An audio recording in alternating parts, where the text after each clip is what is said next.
The things that matter most happen right in our own backyard. Our neighbors, our schools, the places we go, and the people we know. And now there's one news outlet where our story is told. Delaware Live. Locally owned, community-based news. Free to every reader, because Delaware's future belongs to all of us. Quality journalism we can trust to help us take on the day. Delaware Live. Our state, our news, our home. And welcome inside Delaware Live Sports. I'm Benny Mitchell at the 64th Milford Invitational, not the 64th annual, because a few years back we had this little thing called COVID and had to take a break. But this tournament started in 1959 by Barney Briggs when he organized the tournament here in Milford. With me today is Scott Kammerer, and Scott's been a little break since football. We've got a whole 10 days off, and it's time to get inside and on the mats. And looking forward to tonight. Little blend of upstate, downstate, some independent schools, independent conference schools, charters, and magnet schools alike. But we got a pretty good rundown tonight. We should have some pretty good finals here.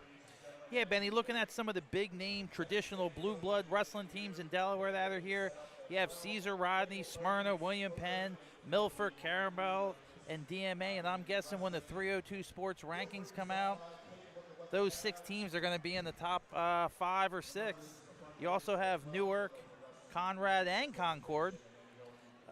You have Archmere and Dickinson, which has a full team. And yeah, that's amazing. We were talking about them. They were a powerhouse in the 70s and really haven't had a full team. And Newark didn't have a team 3 years ago, and here they are with a full team with an up-and-coming coach, Nazir Roberson. So that's good to see.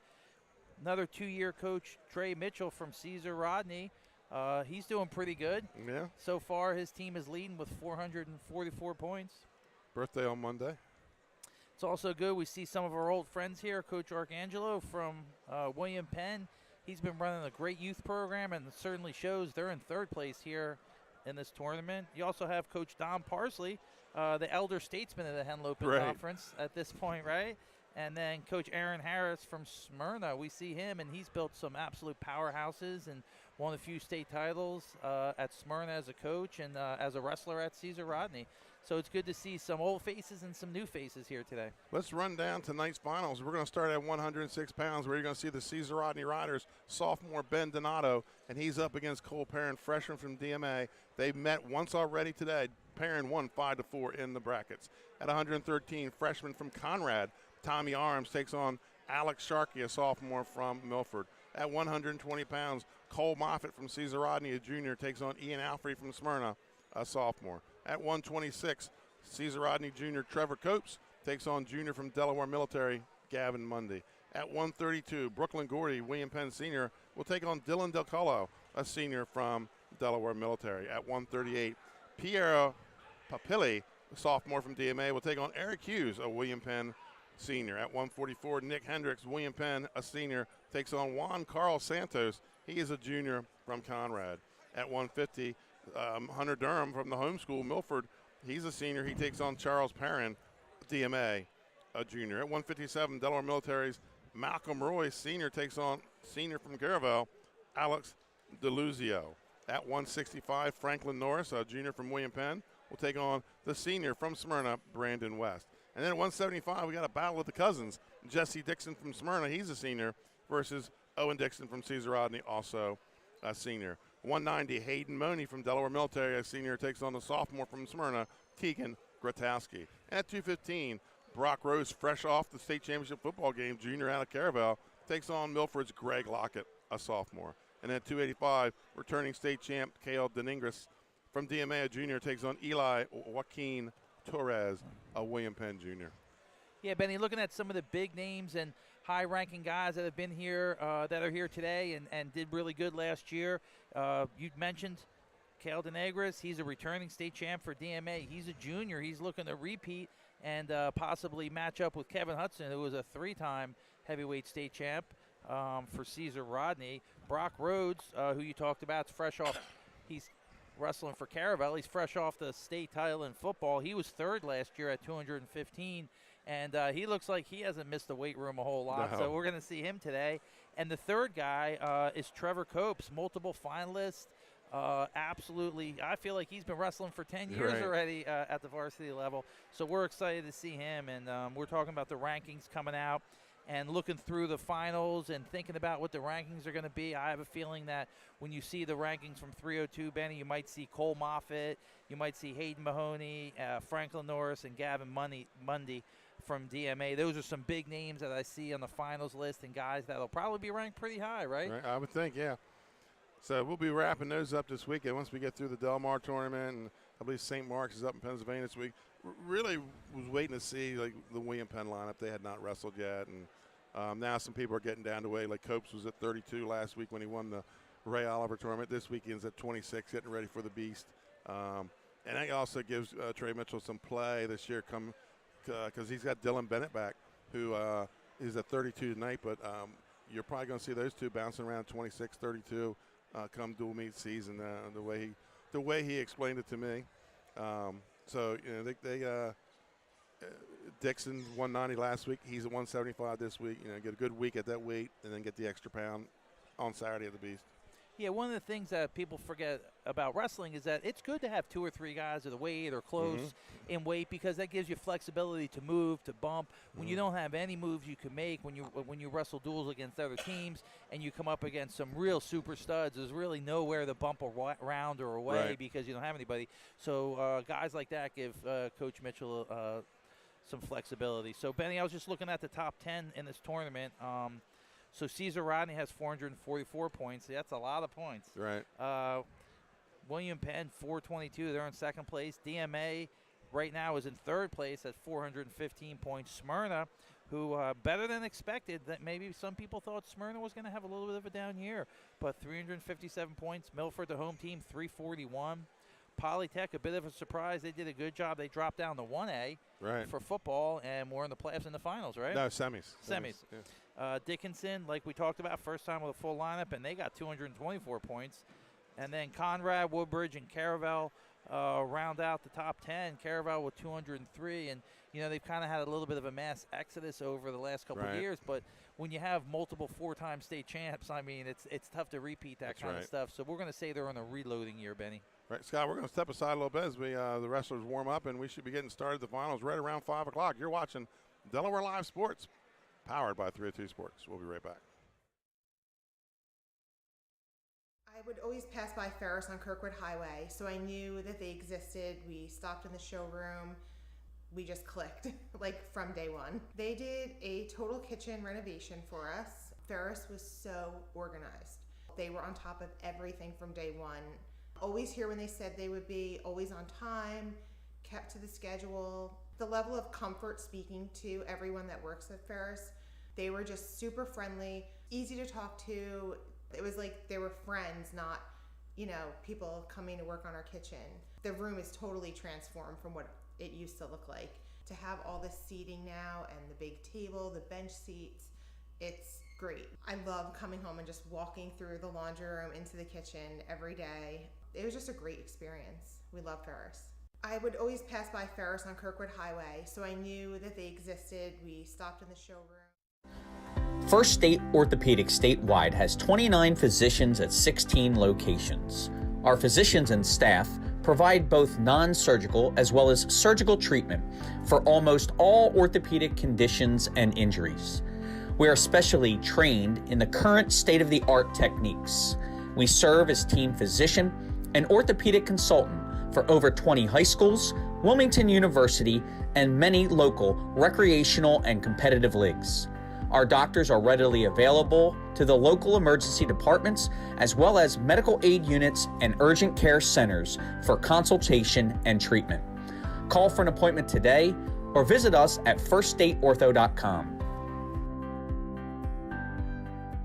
I'm Scott Kammerer, president of Sodell Concepts, the best restaurant group in the state, and we're inviting you to come join our team. Sodell Concepts is a growing hospitality company with 16 restaurants and a variety of other hospitality businesses, all located in beautiful southern Delaware. We have recently added many departments to our executive leadership team, including a training department, a property development department, and a construction department. We invite you to come live at the beach and work with a growing restaurant group with many opportunities to advance your career. Citadel Concepts Restaurant Group, come check us out.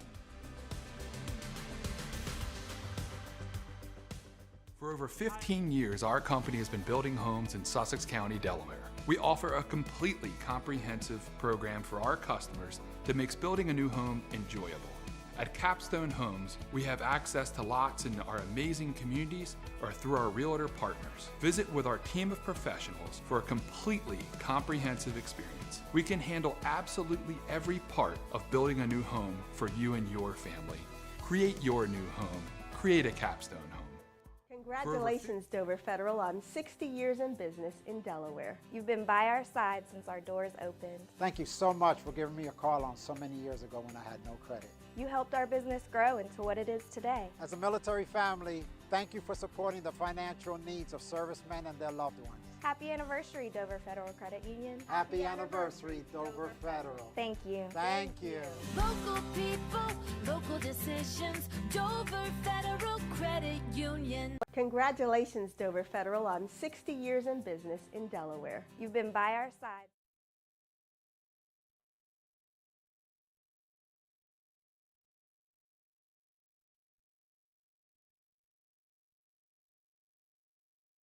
So, Scott, we're back. I think we just got the 2-minute warning from Milford head coach Don Parsley, tournament director, that we should be wrestling here anytime.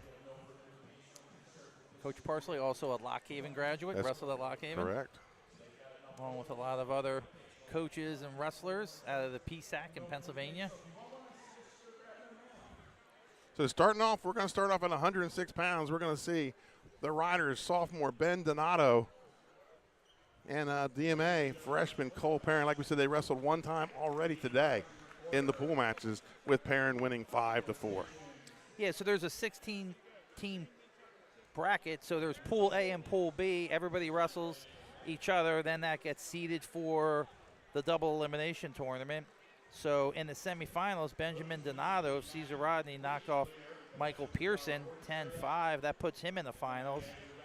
Cole Perrin from DMA, like you said, he's a freshman. He came up with a big pin in 3:35 against Jaden Ellis of William Penn.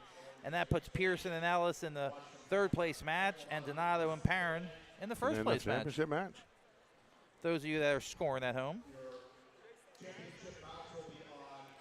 106, Scott. When we hit the rankings, I've already kind of putting people where I think they're going to be. And when they come out this week, there's going to be some people at home thinking, how did I not get ranked? That's how deep this weight class is going to be.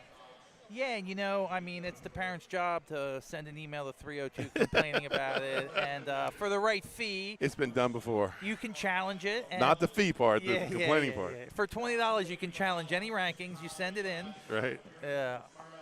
Doesn't mean it's going to change. No. And for the fifth-place match, Parker Shore of Woodbridge, he's your fifth-place winner at 106 pounds at the Milford Invitational with a 22-second pin, which is not an easy thing to do, 22-second pin. And Rhodes, Dominic Rhodes from Delcastle, he's a 10th grader. He got a pin in 20 seconds, Penny, and he's a seventh place. He's a seventh placer for Delcastle.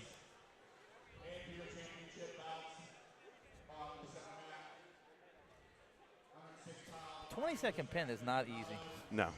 Because usually the guy takes a step back. You have to shoot right off the whistle. I had one in high school. My sophomore year, I had a 16-second pin, and I got thrown in the headlock. Yeah. I just kind of rolled through and. You taught him a lesson. Don't headlock. Yeah. He didn't the next time. And I didn't pin him in 16 seconds there next time. There you go. I think the record's like 2. I don't know how. Well, I don't know how. I've seen it. I've seen 5s. I've seen 4s.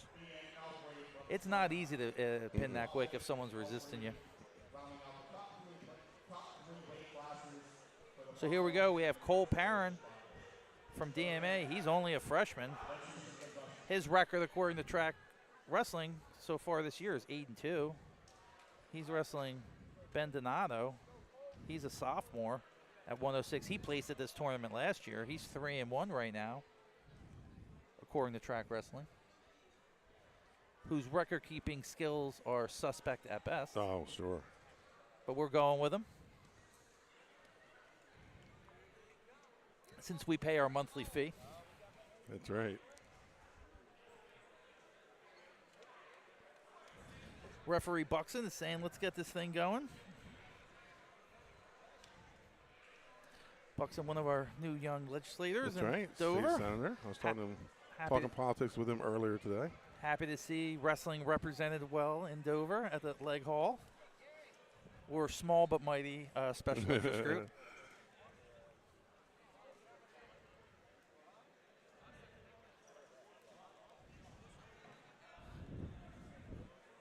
Donato has his elbow and his hand wrapped on the right side. He got hurt in the second round. Wrestling a kid from Woodbridge. He got dropped right on his elbow and wrist.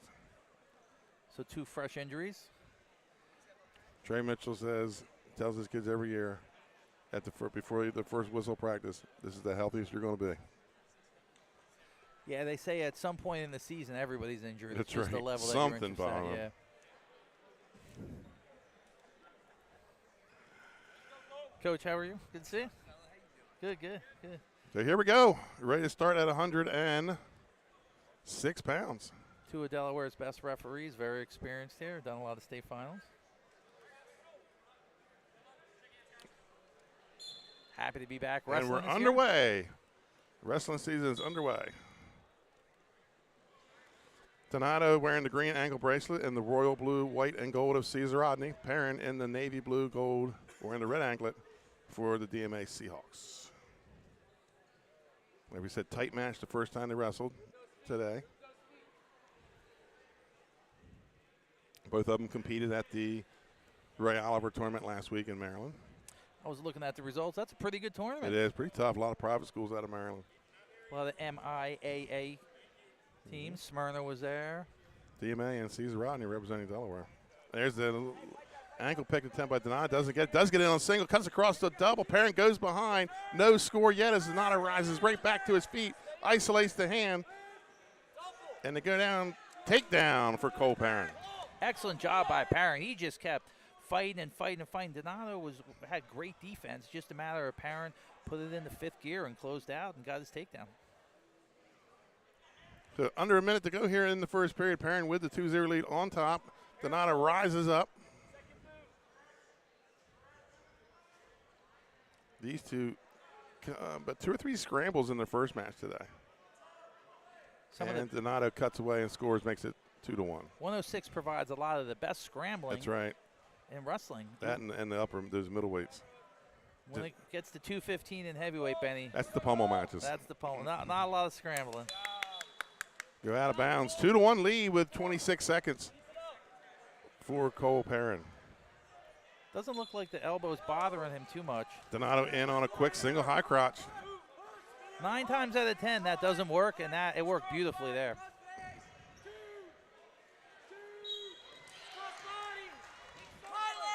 Perrin is long. And Perrin gets his second takedown. Goes up 4-1. Now Casey Sawyer weighs it off. Oh, he weighs it off? No 2. Still neutral. So 2-1 at the end of the first period. So he called it 2 and kind of in reaction time kind of waved it off. I think Perrin's a little disappointed, but. Choice will go to Perrin. And he's going to defer. Donato will take the bottom position. Second period underway. First match tonight, 106 pounds. The 64th Milford Invitational here in Milford, Delaware. Donato with the stand-up. Hand controls. Got to get his hips out. He's going to get lifted. Yeah, there wasn't a lot of riding in the first. Oh, Granby roll. Looks like it could go to a Peterson. He's got that leg. He's got to elevate. Comes out the back door, Benny.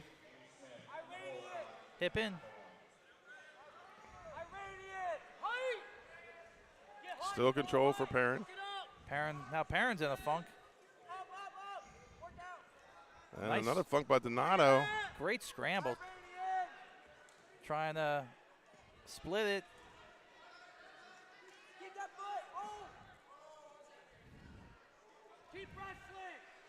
A minute 19 left. Plenty of time. Donato needs a score here. He's down 2-1. He's got to get that leg back. Minute 10 to go.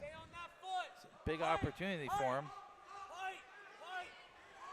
Parent hanging on to that foot, knee potentially dangerous. Yeah, we got potentially dangerous. Minute 3 on the restart.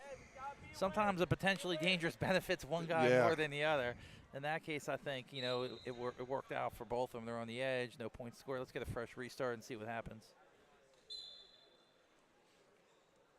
Donato comes up again, trying to isolate one hand. Perrin drops down to the leg. Donato hasn't had a problem getting up. And gets another escape. It's 2-2.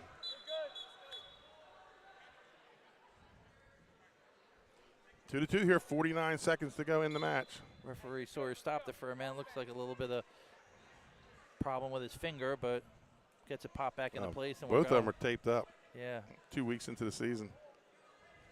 Another low leg, single leg by Donato. He's going to try to isolate this near side hip. Donato's been in on a few shots, and Perrin's had excellent defense so far and hasn't given up a takedown. He's in danger here, though. Yeah, Donato has him on his back. Still no control. Perrin trying to funk through. Needs to step through and Turk. Perrin's not panicking yet, though. He's not bailing.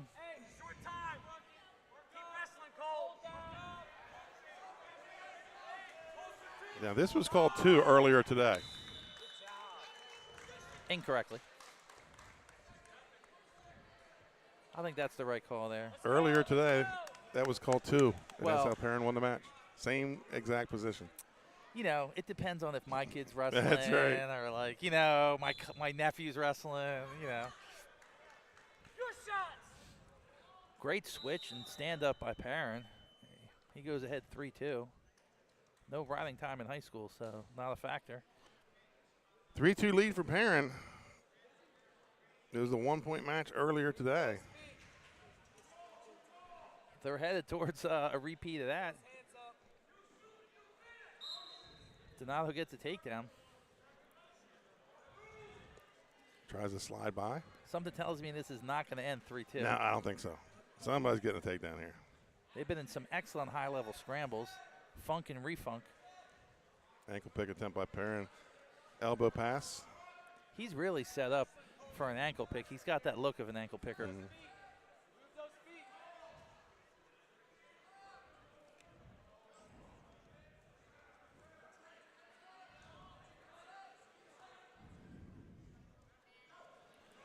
This time Perrin gets in on the low single.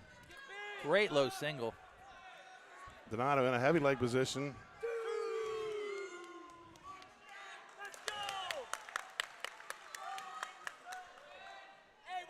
Takedown for Perrin. 43 to go here. 5-2 lead. Really an excellent takedown. Great shot, great finish. Coach is calling 2 before it's called. Perfect across the board. 30 to go here in the first match of the night. The first of DMA's finalists. They have a good squad this year. They'll be in the defending Division II state champions. And they'll be again in the running. They'll be in the top 5 when the 302 rankings come out, I'm predicting. If you don't like the rankings, don't forget you can send a complaint email. Benny at 302. 5-2 decision for Cole Perrin Great of match. DMA. Great match by Perrin. Wrestled smart, under control. Donato gave him everything he wanted, though, and good show of sportsmanship. Really good match to kick off the 69th version of the Milford Invitational. That's going to move us to 113 pounds. And we're going to have Tommy Arms of Conrad and Alex Sharkey of Milford. Great matchup. I was looking at some of the records and some of the earlier matches. Tommy Arms, he's 7-0 in the young season from Conrad. He's only a freshman, like you said. He Sharkey won the Polytech tournament last week. That's right. Sharkey 7-1. He's a sophomore from Milford, and we have high hopes for him. And I know Coach Parsley's very excited about his potential this year. And Arms in quick. Arms got here to the finals with a pin of Cooper Carrick in 329, and Sharkey with a fall also in 240. of Ashton Graham, a CR. He knocked him off in the middle of the second period. Graham and Carrick wrestling for third, fourth. In this weight class, Benny Hurley of DMA, he's your 5th place. McFedred, Cal McFedred of Newark, he's in 6th place. And Ashton Graham and Carrick of Woodbridge wrestling for third, fourth.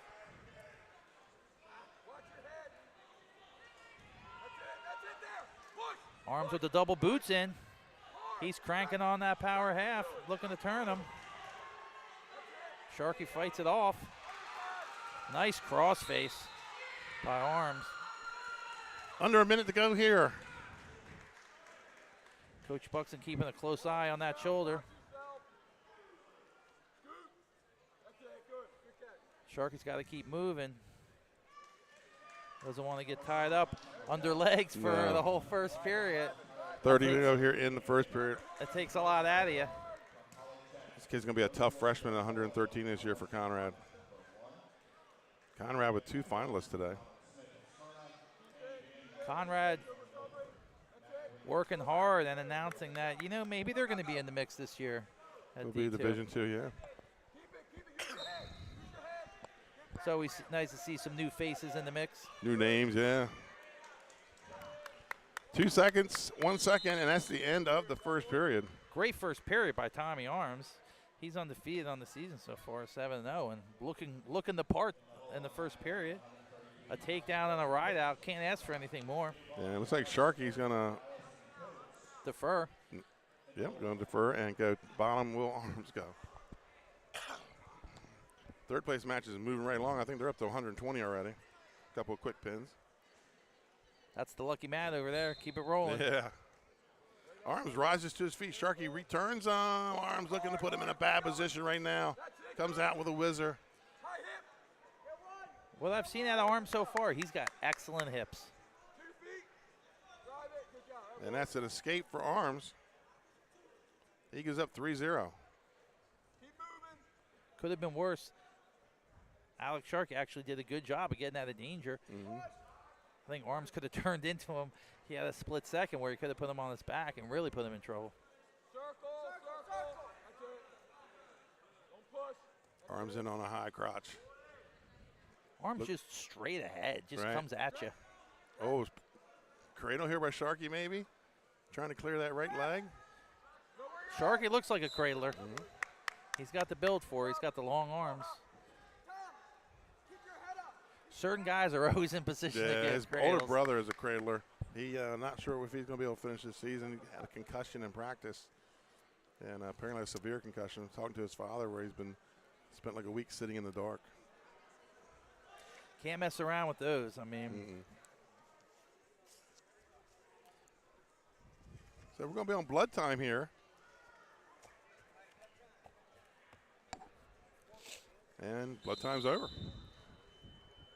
And here we go, second period, minute 9 to go and counting. 3-0 lead for the Conrad Redskin. We got the colors flipped backwards because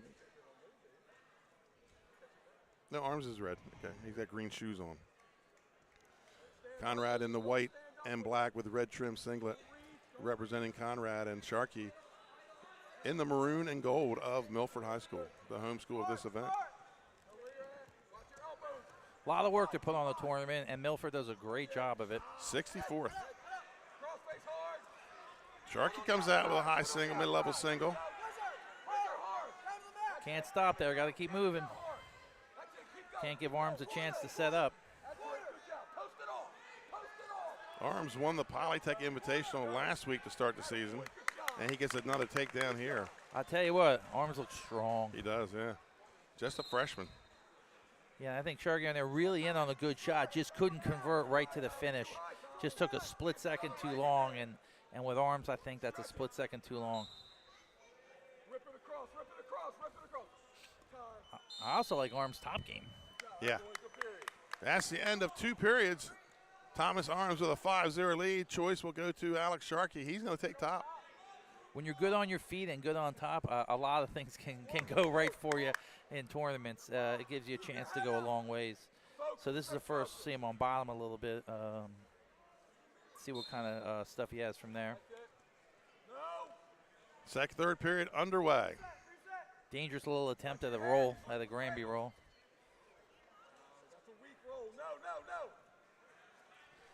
Yeah, you gotta clear that a little bit, right? You gotta get his feet out, yeah. Yeah, you gotta get your feet out and your hips away. Sharkey looking for that cross-face cradle. You had him that cradle out of bounds earlier. I like this cradle for him. Oh, arms clears the near side arm. Now he's looking to come out. Arms just kind of step ahead on each of these sequences. And that's a reversal for Thomas Arms. He goes up 7-0. Coming up next, 120 pounds. We'll see another Caesar Rodney rider in Cole Moffitt. Then he takes on Ian Alfrey of Smyrna. Big rivalry there with the Smyrna Eagles and the Caesar Rodney Riders. And this is a deep power half. He's trying to adjust the hips. He's got scissor the body, no points. Good job by Sharkey to fight that off because that was deep. Yeah, all he needed to do was rotate those hips, and it was I thought for a second he was going to rotate those hips up and put it away, but you know, he's up 7-0. Maybe didn't want to take that big of a chance and roll the dice. Oh, now he does a little face rake here, but Sharkey's going to pull the head, go for the defensive pin.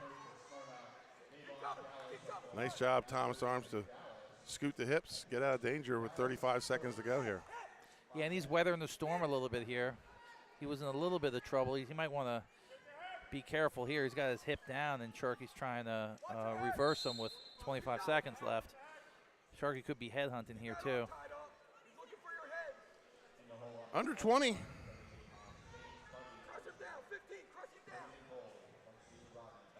So it looks like Tommy Arms is going to be the 113-pound champion at the Milford Invitational. Conrad their first champion of the night. And that's it. Thomas Arms with the title at 113 pounds. Hard-fought battle of two tough guys. They may see each other as the season goes on. And that's going to move us to 120 pounds. Real impressed by Arms. He looked like he was well-rounded, tough on his feet, good setups, excellent defense, good on top. Cole Moffitt, third in the state last year. Yeah, Cole Moffitt, he's 3-0 on the season so far. He's a junior from Caesar Rodney. He's going to wrestle Ian Alfrey. From Smyrna, sophomore. From Smyrna. He's a sophomore, 5-2. Moffitt got here by way of an 11-4 decision over Tyler Del Colo of DMA. He's a sophomore. Ian Alfrey of Smyrna, he knocked off Evan Rosewald of Polytech. He got a fall in 46 seconds of the first period. That'll set up the big matchup between Cole Moffitt and Ian Alfrey of Smyrna here in the finals. Moffitt with a quick takedown. And Moffitt's another guy. I feel like he's been around for quite a while and had a really successful career and trying to build on his third place from last year. Great ankle here. pick. All tied up at 2. Minute 20 to go. High action bout so far. 3-2. Smyrna's up. Less than a minute in. 2 takedowns and an escape. Moffitt double unders the near side leg. Referee's letting them wrestle. He's got to turn into him. Nice and patient. Oh my. Usually they would stop that earlier, but or not stop it at all. We're not stopping at all. Usually halfway through. Not real sure what the danger was. Unusual, but nonetheless, potentially dangerous. Got to go safety first. If you say so. 52 seconds to go here, first period. Granby roll by Moffitt, comes out with the near side leg, switches off to the double. Awesome sequence by Moffitt. Let's see if he can finish it off to go up by 1. And gets the reversal.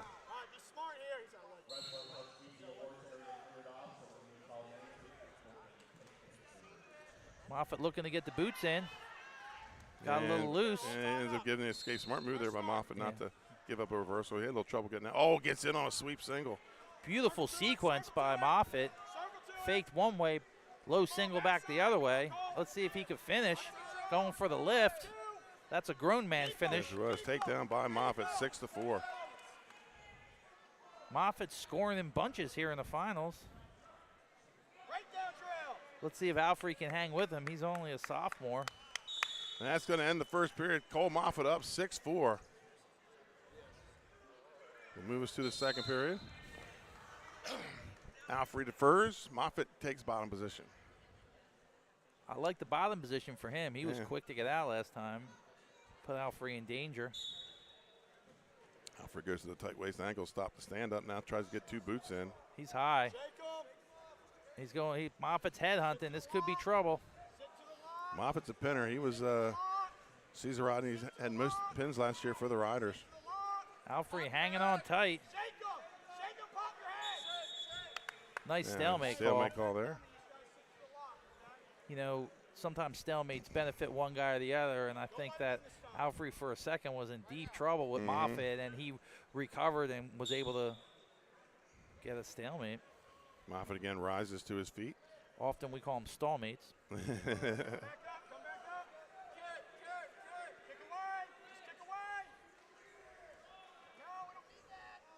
I like Moffitt's pace, though. Yeah, it goes out of bounds. His pace is good. You might not be happy as a coach some of the moves he's deciding to do, but you can't be disappointed with the pace he's wrestling at. 6-4 lead for Cole Moffitt. Granby roll. Could have a Peterson here. He has it if he can convert. He lost the arm there. Coming out the back door. And reversal for Moffitt. He goes up 8-4. Your 5th place winner here is Jeremiah Murray of Newark, and your 7th is Gunnar Scoles of Woodbridge. Drive forward, run over it. Run over it. Moffitt up in weight class. I was talking to Coach Trey Mitchell. He said he can actually certify at 13 if he wanted. He's a light 120. We like him at 120. I'm sure he likes it at 120 too. I'm looking out for the young man. Coming up next, we'll talk about people cutting down. We'll have Trevor Copes that got down to 26 this weekend to prepare for the Beast next weekend. And just stayed at it. Stay down. I like that. 20. Give your body a little recovery time to that weight. Plus, you get a pound next week because there's a Friday night match. 10 seconds to go here in the third period.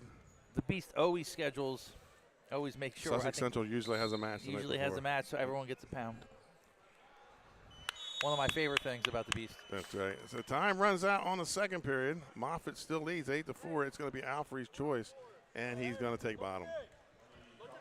A lot of action in this bout so far. Both guys pushing the pace.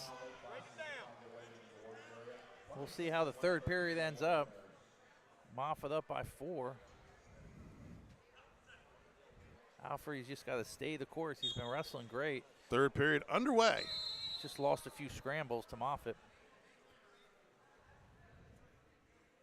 Moffitt, he's an aggressive wrestler. He really is. You saw that one big lift and brought him back to the mat. And just, as you heard the coach to your left tell him,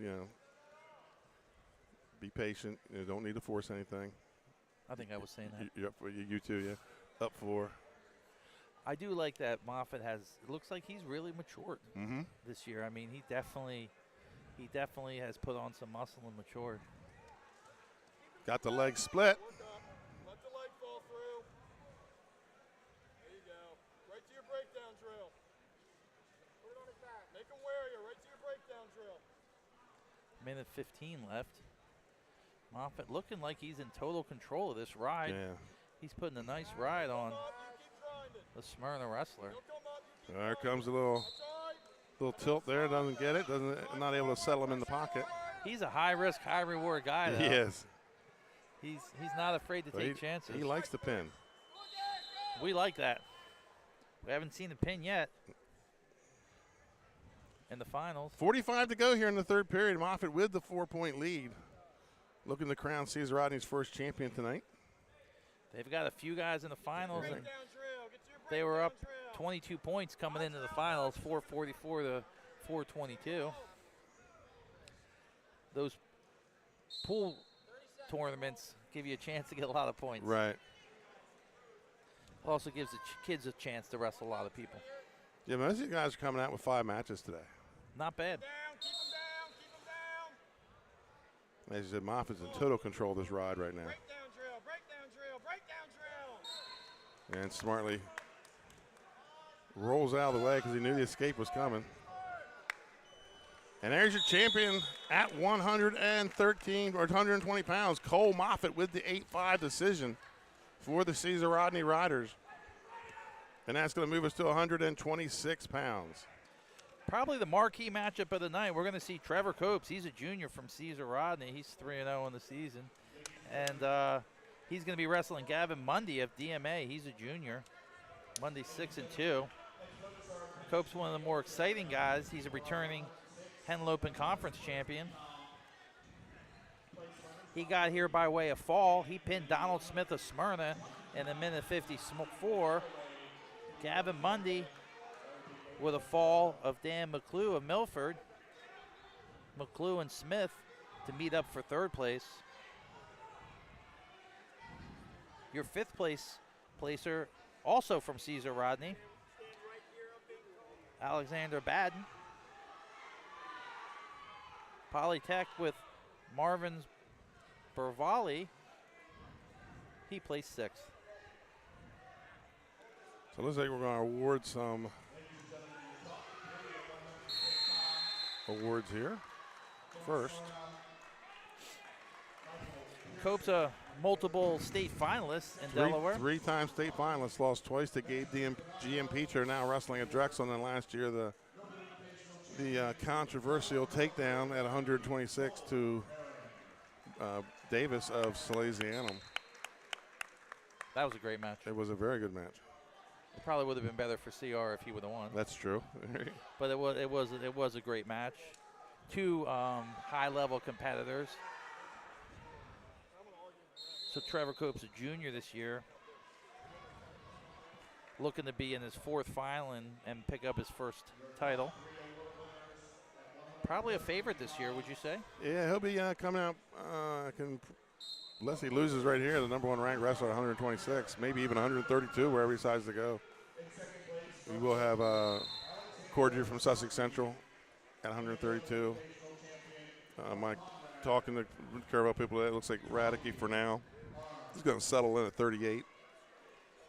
That's what he's wrestling now at the Ironman. Yeah, he's out the Ironman. Yeah. He's a 3-time Delaware state champ, looking to be the first 5-time Delaware Correct. state champ.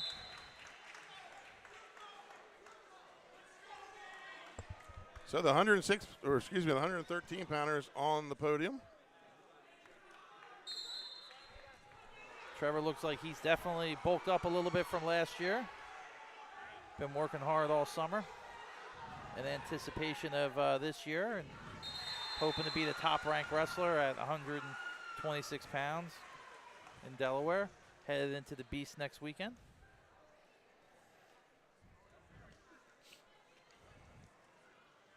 Getting ready to referee former 2-time state champ Clint Ferrazzo out of Caravel now. But he's had the stripes on for 3, 4, 5 years now.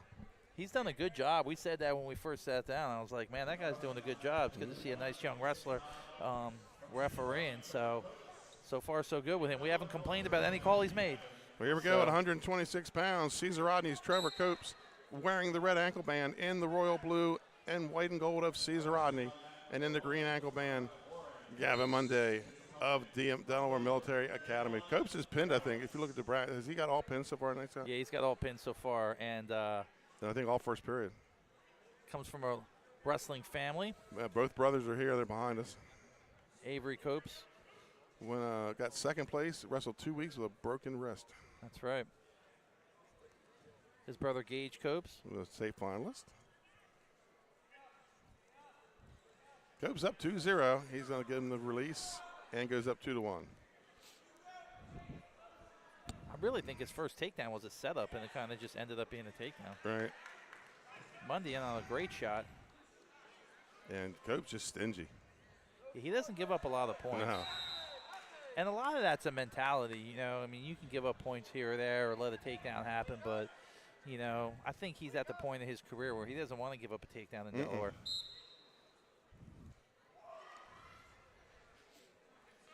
126 pounds, fourth match of the night. Cope's defending Milford Invitational champion. Cope's one of those rare guys. He's fast, he's strong, he's extremely flexible and athletic, and has a lot of wrestling knowledge. He's got a little bit of everything. He's a good combination of his brothers too. Cage Cope's more of a duck bruiser. under by Copes, gets the 2. Avery was more of a slick guy and talking to not as aggressive Coach as Mitchell Cage. last week. Copes won the Ray Oliver, beating the guy that beat him last year 3-0. And he said he did everything all through the tournament, turning people on top, getting the takedowns, not giving up points. Came back and beat the kid 6-2. He's really looking like he's come into his own quite a bit. 4-1 lead for Copes. 13 seconds to go in the period. He was a Henlopen Conference champion last year. Right here in this gym. Yeah, and I was looking at the returning Henlopen Conference champions. I know a lot of people watching are Henlopen Conference fans. You got Malachi Stratton, Trevor Copes. You got Nick Walker, Stanley Peets back. That's right. You also got Ahmad Stats of Lake Forest. And then the surprise guy, 2 of them, Javion Chandler and also Patrick Donahue, was the OW. Right. He won JV States and then won a wrestle-off for 215 and was OW. Monday's going to defer. Copes go bottom. Second period, put 2 minutes on the clock here at 126 pounds. Benny, earlier we were talking about returning state champs. You got Lucien of Sally's. He was at Tower Hill. You got Stratton. He's a 2-timer. Radecki, a 3-timer. Duffy, we're not sure from Tower Hill. I heard he might be injured, Yeah, Stats is back. Quick escape by Copes. He goes up 5-1. Spore from St. Mark's, and then we'll see as our last match here tonight, Cal Denegris. He's a returning state champ. He's the only returning state champ in the building tonight. Oh, low single by Copes. Switches off to the double. Keeps turning to the left, and he's got the takedown. Yeah, and the first time I'm seeing Copes, one of the things that impresses me is he's going right from one thing to the next. He's flowing real nice. His transitions are good. I think Sierra probably would have liked to see some back points there, but he just couldn't finish it. Monday, a little too slippery. Not afraid to put in the extra work. Last night he was 9 o'clock at night working out with Cam Hayes, former 3-timer from Cesar Rodney. Been kind of mentoring him a little bit this year. Cam Hayes, yeah, really one move away from being a 4-timer, really. Something Cesar Rodney does not have. Cesar Rodney has the most state champs. They don't have a 4-timer. Yeah, you look at a guy like Cam Hayes, he couldn't have had a better career, really. I mean, just everything. And when he lost that match, he really came right back to wrestle. Got third, yeah. Yeah, I mean, he really, he took it in stride.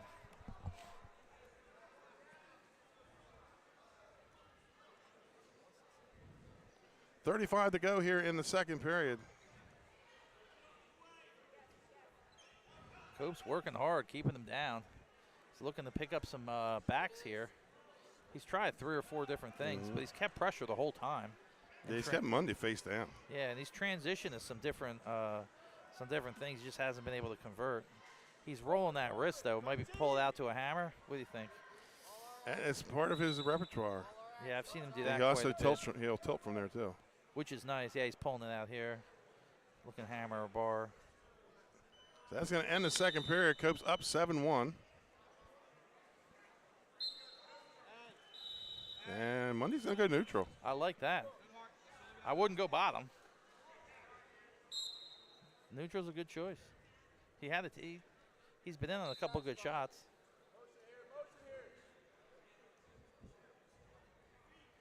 Cope's looking to finish strong and put a stamp on this.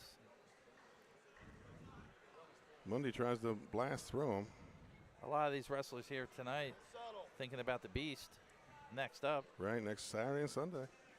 Copes was 2 matches away from the podium last season at 120 pounds. Iron Man this weekend.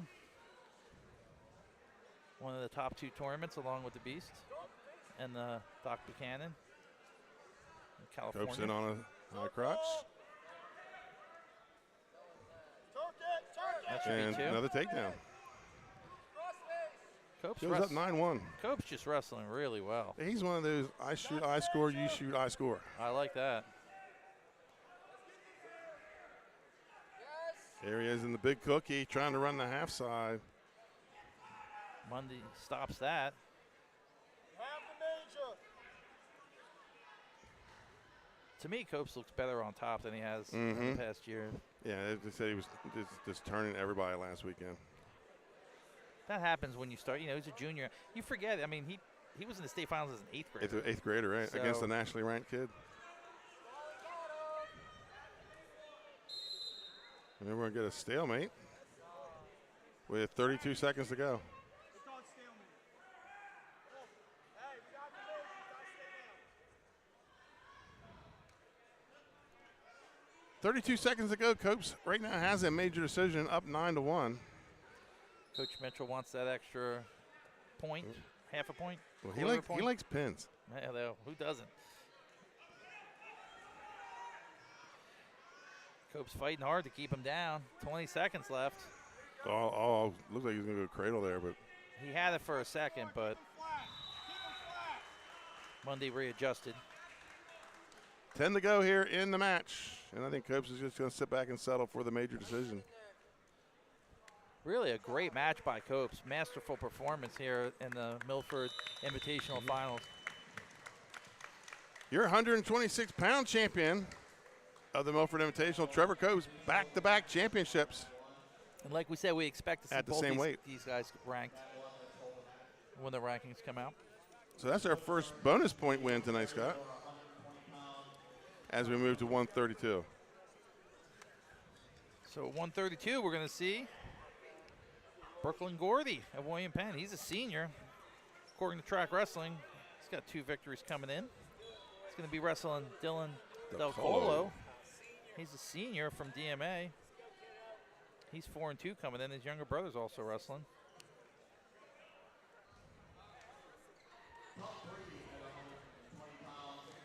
So we're going to take a little break here, Scott, as they award some medals. We'll be right back.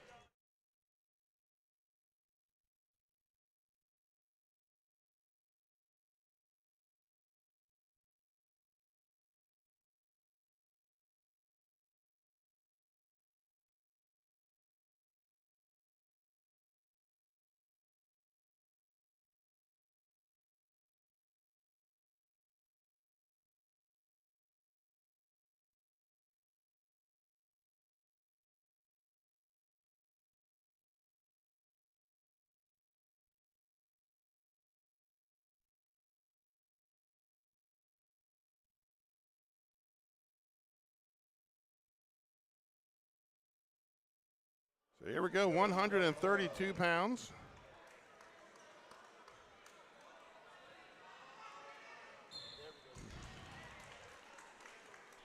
So in the semifinals, Brooklyn Gordy from William Penn, he knocked off Warren Coates of Smyrna, 8-6. Del Colo of DMA with a major decision, 13-4 over Devon Dallas of Milford. That'll put Dallas and Coates, Milford and Smyrna in the 3rd, 4th place match. Your 5th place placer is Dylan Bennett from Cesar Rodney. Coming back from last year's season-ending concussion. That's right. And for 7th, Meniski of Caravel, he got a fall in 2:59 for 7th place. Gordy in the black singlet with the red trim, representing the William Penn Colonials, wearing the red ankle band, and DeColo in the navy blue and gold of DMA. William Penn, kind of the talk of Delaware wrestling the last few years, really a resurgence. Coach Arcangelo and team up there really put together quite an array of wrestlers, and it started really at the youth level. You know, you'd go to youth tournaments 6 or 7 years ago, and all of a sudden you see 30, 40 William Penn kids there, and think, yeah, you know, some good's gonna come of this for William Penn, and it certainly has. We expect to see them in the top 5 at Division II. I think you're going to see. I think a lot of people are counting DMA out, but I think you might see them there in the finals of the state duels this year. Yeah, the thing about DMA, they have a lot of guys with experience that have been there, and they have some big guns coming back. I mean, their upper weights are legit. I mean, there's not much. We're going to see some of them later on. Yeah, I mean.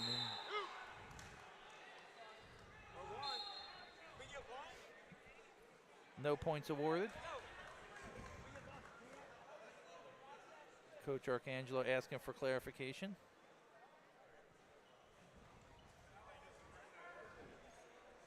He'll bring the referee over. The referee says no.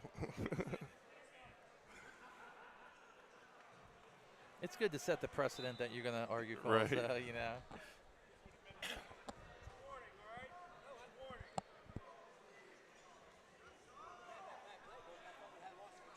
So here we go. 48 seconds here in the first period. DeColo up 2-0. Sits out, turns in. DeColo staying low on the leg. A lot of energy from Gordy on bottom. That's what it takes to get out sometimes. And the will. That's it. The mindset that you're not going to hold me down. They always talk about Kerry Cola and how his dad trained him to get out from bottom. Colot now the coach at Navy. Gordy up again on his feet. DeColo, he's following though. He's staying tight. I think you got to go stall here when they sit down there that long. Usually they start counting Right. to 5. But DeColo switching sides real good on that. He was on the left, switched back to the right. He's putting together a good little ride though, Benny. Gordy, 2-0 lead for DeColo. Gordy close to getting out a couple times. DeColo just kind of hanging in there, doing what he needs to do to stay on top. Stops the first move. Looking to get back on the edge. Nothing. And that's the end of the first period. 2-0 lead for DeColo of Delaware Military. They say if you're going to win championships, you got to be able to ride. You got to be able to ride guys out and finish Sheldon periods. Thomas told me that one time that the position to win it in college is top. That's it. And you got to finish periods on top. And he certainly did. He's Yes, still he did. Delaware's only D1 national champ for Clarion. That wasn't too long ago, was it? 90-something, 3 maybe? Yeah, it's 90, 94, yeah. 93, 94. Well, when you graduated in the 80s, it doesn't seem that long ago. Yeah. But, 30 years ago. Gordy turns into a double.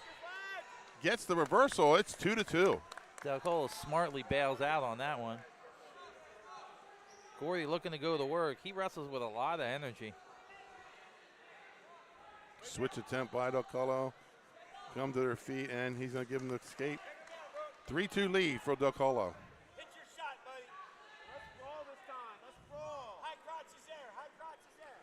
Second period here at 132-pound shot by DeColo. Great shot by DeColo. Snap and tries again. I'm liking the shots that he's putting together.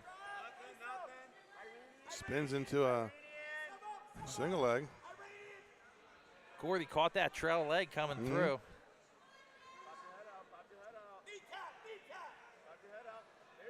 Looks like a switch-re-switch situation. From neutral. That's right. Gordy And caught that's a that takedown leg. for Gordy. 4-3 lead for Brooklyn Gordy of William Penn. Hey, when you wrestle hard, good things happen. Switch again by DeColo. He's out. Going to get the escape, and we're tied up at 4-4. You're getting your money's worth with this match. Tied 4-4 midway through the second. Push the pace. Push the pace. High-level match for this early in the season. Yes. At this pace, usually you don't see that. Good shot by DeColo again. Switches to a And gets the double. takedown. These guys putting points on the board here early. I like it. I like what I'm seeing out of both guys. And wrestling with high energy early in the season pays off by the end. The roar behind us there was the Cesar Rodney crowd as they get a pin in the third place match with Jamison Dean, younger brother of Jackson Dean, who is at the University of Penn. Excellent high school career. Probably one of Delaware's better wrestlers we've ever Three-time seen. state champs, yeah. Yeah. Now wrestling at the University of Penn. At one time was probably considered the best wrestler in the Henlopen Conference. Mm-hmm. And that's the end of 2 periods. We move to the third. I think DeColo is going to take bottom with confidence. He's up by 2, starting the third.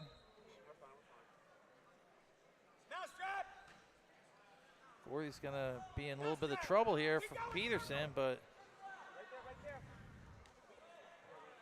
nice transition.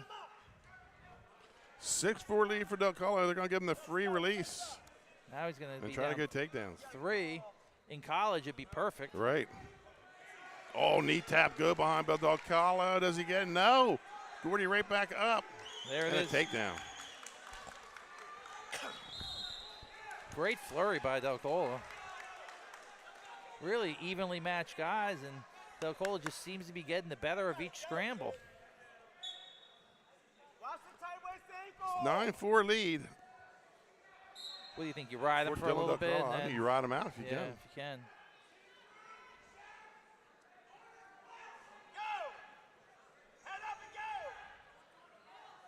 Gordy, I believe, a 4-year starter for William Penn. Ooh, look out.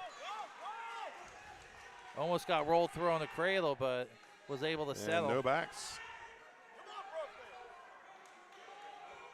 Brooklyn still got his head up, still based up, still wrestling. Just avoided the cradle.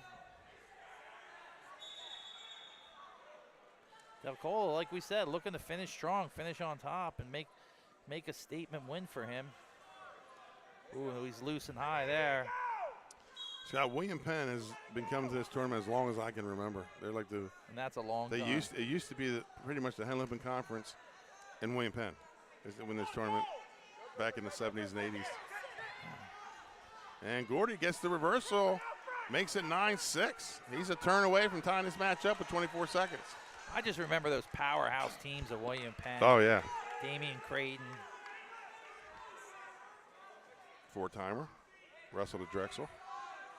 Upper weight 4-timer, rare. Yeah. Oh, 360 spin. Can't finish. I love that spin. It's the best way to get out of that 2-on-1.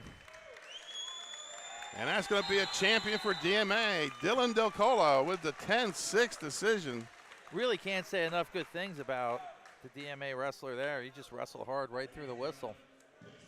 Gordy matched the pace, but just kind of came out on the short end of some of those scrambles. And that's going to bring us to 138 pounds. At 138, we have Piero Papilli from DMA, a sophomore. He's 5-3 coming in at 138 pounds. He's wrestling Eric Holmes from William Penn. He's a senior. He's 4-0. We've seen a lot of Holmes over the years. He's a tough wrestler for William Penn. William Penn putting together quite a lineup here, Benny. So we have William Penn and DMA again. This time is Eric Holmes of William Penn. Nice ankle pick by Holmes, but looks like he lost the scramble. No 2 yet. Now they call 2. Papilli from DMA picks up the early takedown. 20 seconds in. 2-0 lead for Papilli. In wrestling, you see this a lot. You see one guy in the finals, and then a couple guys around them also tend to get, because they're workout partners. They get to work out, right. They get to hang out, they've been around each other, and iron sharpens iron, so you end up with a couple guys. This time our William Penn Colonial wearing the, and by the way, Scott, that's not red and black, that's cherry and black. Yeah, I've been told. Yes, but the red ankle band. And Papilli representing Delaware Military, the Seahawks.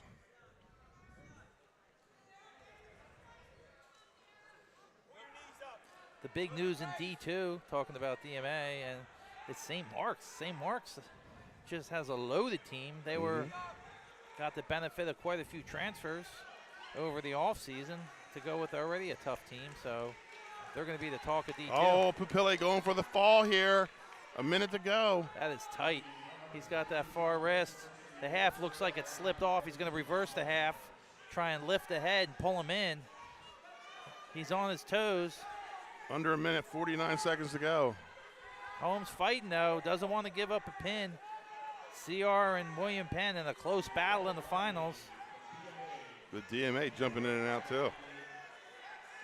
And there's a CR rider on the mat.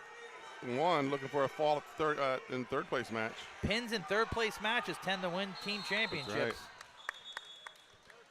Holmes does a good job of fighting it off. 26 seconds to go here. Holmes up 5-0. Looks like he's trying to regroup a little bit. It takes a little bit out of you sometimes, especially when you're half off the mat having to fight it out. Right. So Papilli got here with a 13-6 decision over James Buggy of Archmere. Holmes, he got a pin in the third period. He pinned Braden Boyle of CR. Buggy and Boyle, they're battling out for third, fourth right now. Your fifth placer, Dominic Gonzalez of Conrad. 12-5 over Frazier and Milford. Tilt attempt here by Papilli. Can't get it to the 45-degree angle. And it looks like we're going to ride out here that 5-0 lead at the end of the first period. Really liking the pace and the conditioning of DMA earlier in the season. I'm just looking at all these teams here tonight, Scott. I mean, nobody has held up here in the finals. Everybody's, every match has been putting points on the board and getting after it, being high-flying and athletic. Yeah, I think you're seeing a lot of kids, they're training. Even if they're playing a second sport, they're training hard for that sport. And it's a good thing to see. Delaware wrestling's always been small but mighty. We've always had a lot of guys that go to college, guys that are nationally ranked. And also Holmes goes optional start right till cradle, Scott. And also the middle of the road guys have been tough too in Delaware. Holmes down 5-0, but he doesn't care. No. He went optional start right to a cradle.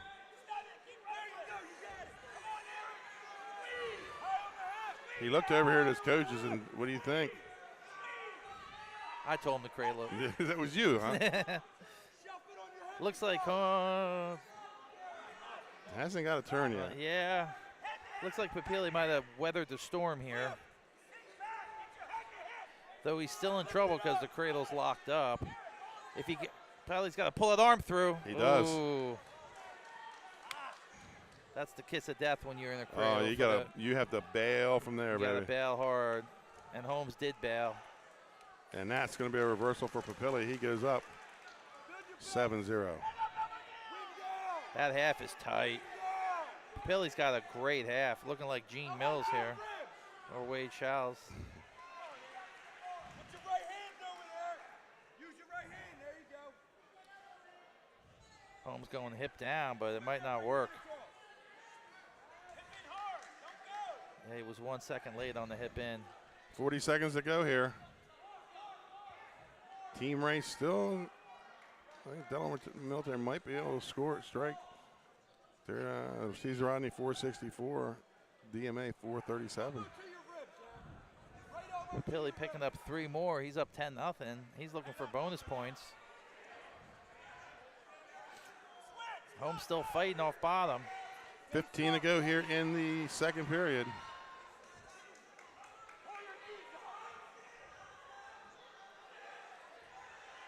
Holmes goes hip down again.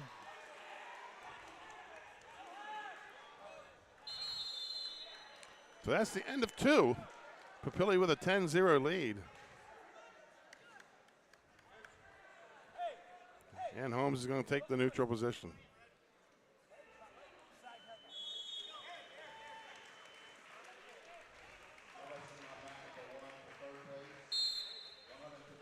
Third period underway here at 138 pounds.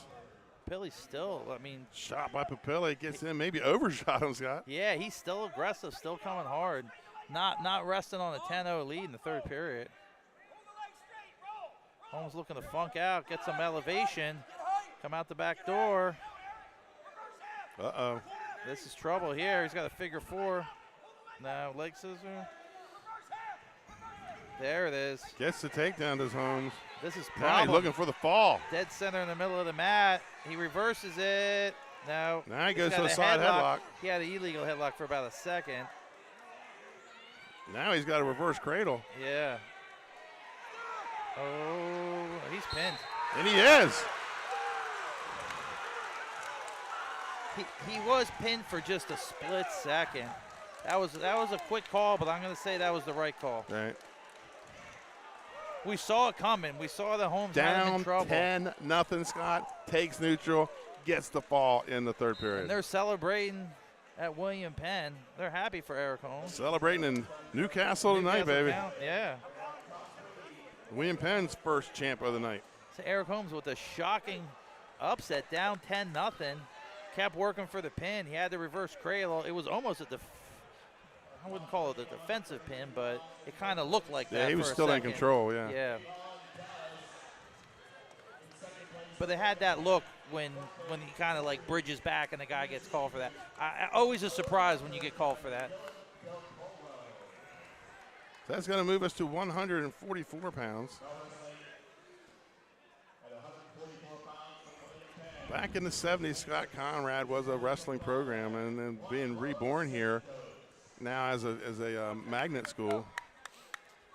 Is it Conrad Indians? No, they were the Redskins, and now they're the Red Hawks. They're the Red Hawks. But we got Nick Hendricks. He's 4-0 at 144 pounds. He's a senior from William Penn. He's wrestling Juan Carlos Santos from Conrad. He's a junior. He's 7-1 on the season. So in the semis, Hendricks with a fall. He pins Brett Waller from DMA in the minute 38. Santos, he pins Jamison Dean in the semis in 2:57. Waller and Dean. Santos in on a high crotch, but third place finish it. And we just saw Dean over here get a big pin for the Riders in the third place match. Picking up points in the third place match. This tournament was not bracketed. It was pool matches and then into brackets. And that's how you get 5 matches. That's right.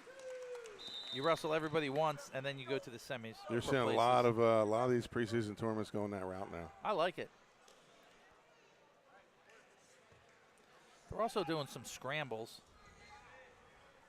where the team points, you get more team points if the guys are in. He hit his head, so I'm a little worried there. I'm going to check him out. I think we were on blood, though. Now his nose is bleeding. He landed kind of straight on his nose. Well, this one's going to take a while, folks, so we're going to step aside, Scott, and take a timeout.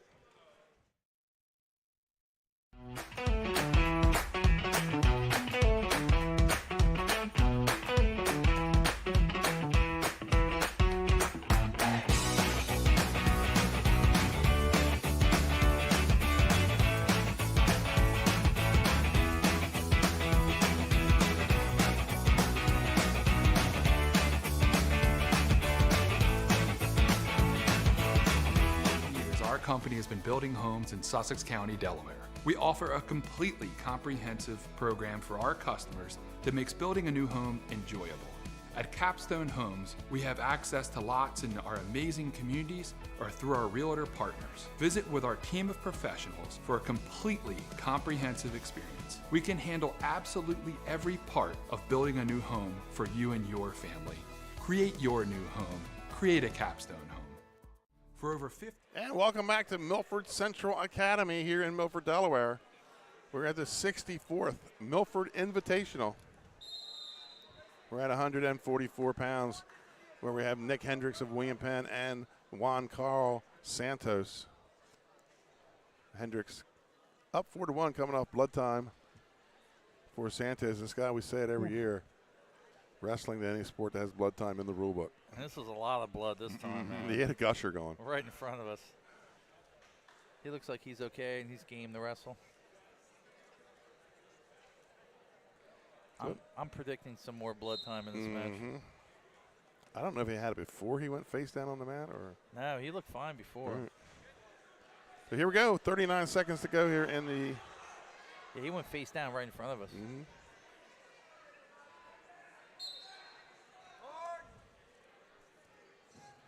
Oh, little step over. Can't get the hit. He's got those like loose, funky hips. Hendricks weathers the storm. Oh, he's in a headlock.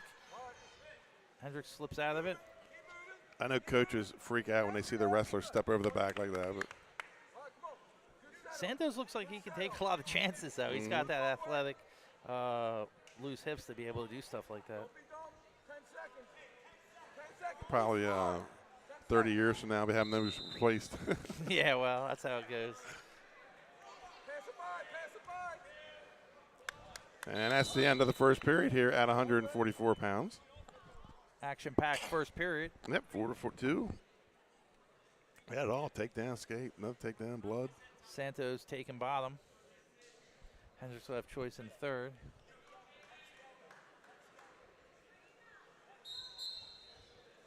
Right to his feet. And I like that overhook whizzer. Hendricks heavy on the head.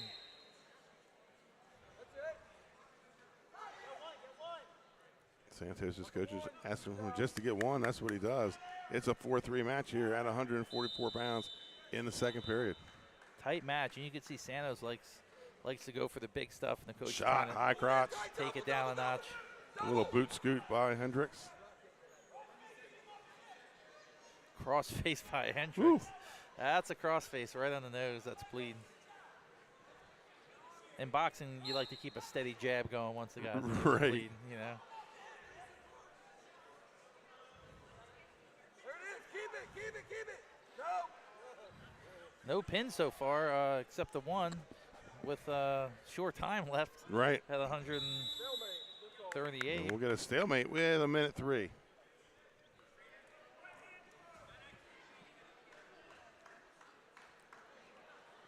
Referee Nick Ganley, former Caesar Rodney rider. Back in, probably say the 2000s. Early 2000s. He has to take his glasses off and put a singlet on for me to recognize him as a wrestler. He looks a lot different than he did when he was a wrestler. I believe he sells real estate down around the beach.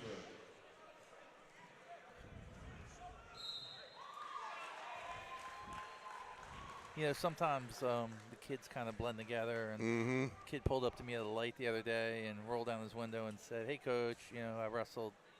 I was like, "Oh, what year was that?" And he was like, 97. Yeah, that's a long time ago. I was like, you don't look anything like. Right. He was like a 120 pounder. 50 seconds to go here in the second period. 4-3 lead for Hendricks of William Penn in the black singlet, red trim. Shot by Santos. Nice. He's got to turn that corner. Yeah, and he's leaving the opportunity for Hendricks to set up a defense.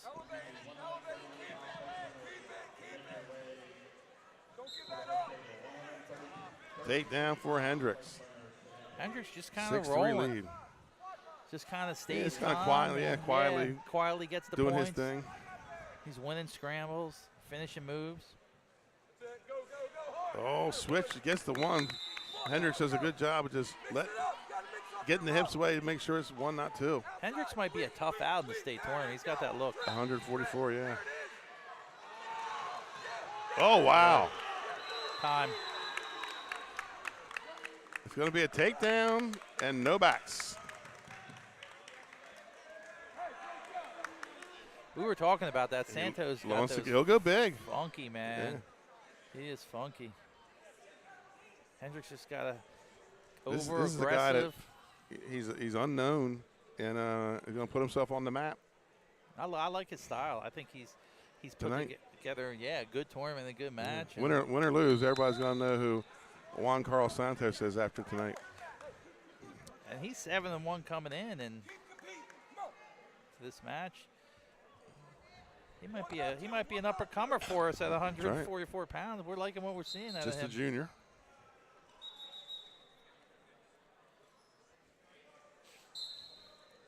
Underway here in the third period. Big throw to end the second. He's wrestled really good on his feet. I think where he's fallen short a little bit is some of the scrambles. That kind of comes with he can experience. get in, but he can't finish right now. And against the higher level guys, sometimes it takes a little bit of practice to get used to that.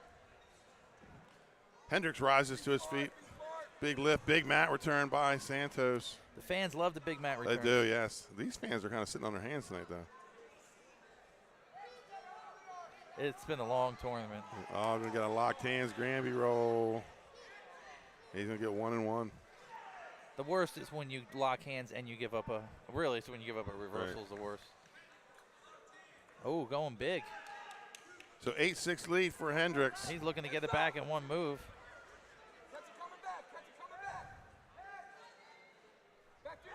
A minute left. Down by a takedown. We'll see what he can put together here with a minute left. I think we're going to see a high crotch. Try and cut the corner. Minute 2. Next up is in neutral. Milford. Hunter Durham and Charles, the other parent. Yeah, the other parent. So stay tuned for that one. Durham's first competition of the season. Did not wrestle last week at Polytech. A little bit banged up, right? I guess. There's Nobody told me what it was. There's the high crotch. Looking to switch off. Hendricks. Crossface. Yeah, takedown for Hendricks. Goes up 10-6. Hendricks was kind of waiting on that, you know, and Santos might be at the level now where he's got that one really good shot, and he needs something off of it to the other side or something that can complement the high crotch to the right side. Under 20 and escape for Santos. Shot double legs by Santos this time. Warning on Hendricks for stalling. So he went away from the high crotch. Good hips by Hendricks. And gets a takedown. He gets a defensive takedown. Little go behind. Little go behind. Wrestled hard till the end. And your 144-pound Milford Invitational champ is Nick Hendricks with a 12-7 decision. Santos had him in trouble there for a minute. Time ran out. And Hendricks just with a workmanlike victory. Really good match. Though in defeat, we like what we see out of Santos, and we think he's got a bright future here this year. But the big story at 144 pounds is Nick Hendricks. Yeah, I think I gotta say Santos too.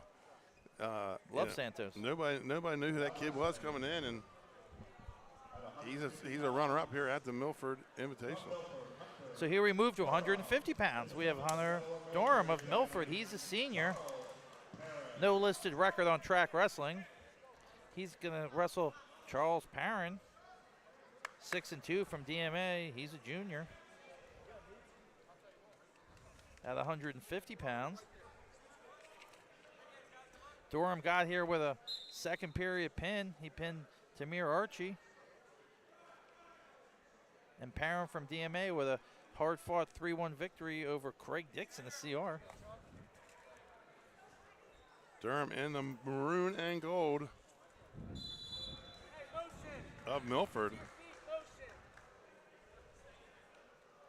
And Perrin, as we've seen all night tonight, the navy and gold of DMA, the Seahawks of DMA. We'll be seeing a couple Caravel guys coming up, and Caravel without arguably maybe the best wrestler in the state. Eddie Radke out at the Iron Man. Out at the Iron Man. With Malachi Stratton of Sussex Central.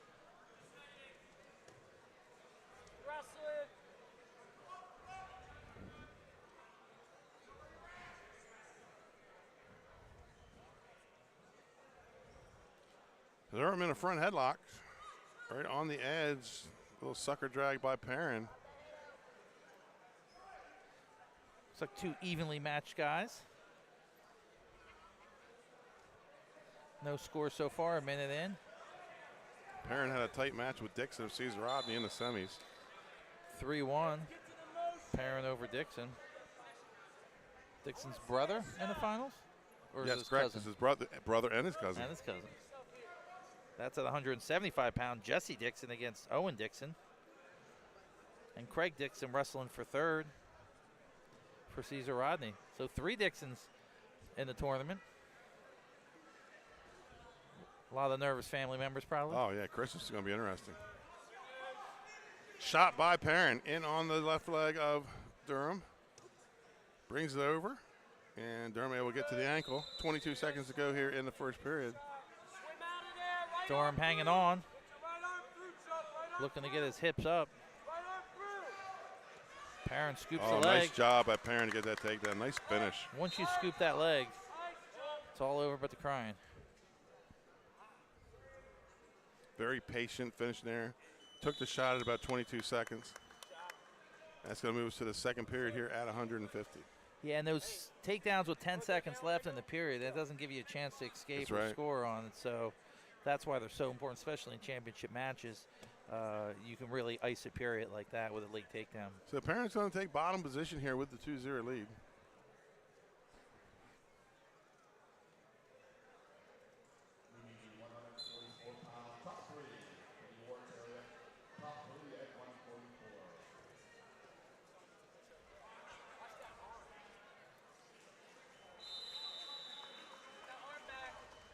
Durham looking for a arm bar on the left side, but it's kind of caught up a little bit. Perrin basing up, trying to get out. Durham putting excellent pressure down. Minute 30 to go here in the second period. Durham going for a cradle, and they go out of bounds. 125 on the restart. Durham flowing from one move to the next on top. I think top looks like his best position I've seen so far. Looks like he's got his left arm taped. He's going to go optional start. Hey, be ready to wrestle.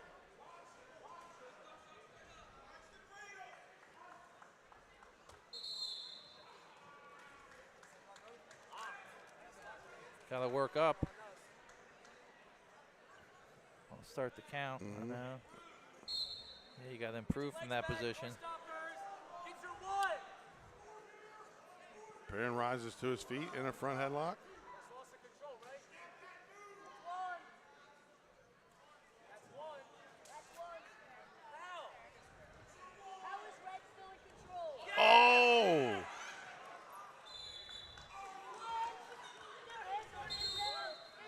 So 54 seconds left, 2-0. Gets the reversal. No backs. They thought about it for a second and said, you know what, that was a reversal. Jason, no backs. Out of a front, like almost like a cement mixer position. Goes to like a lat drop. So 4-0 lead for Perrin. Little brother won a title earlier at 106.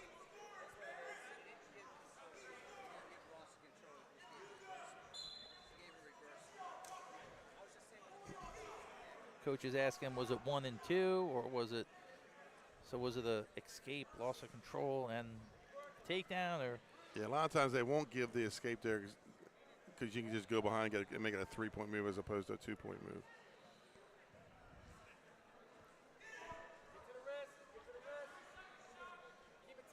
Yeah, because when their head's down, you could just snap and spin, and then Yep.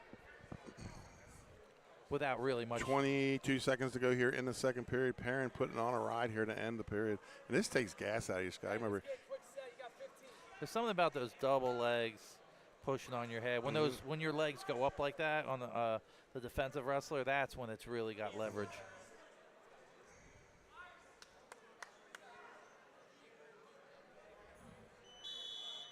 and that's going to end the second period. 4-0 lead for Perrin. We move to the third, and it'll be Durham's choice. And he's going to go neutral. Perrin starting to roll a little bit here. I think that cement mixer lat drop took a little bit out of Durham, yeah. Durham missed the last tournament, and I think he's working his way into shape here. That shot's there all day. Hey.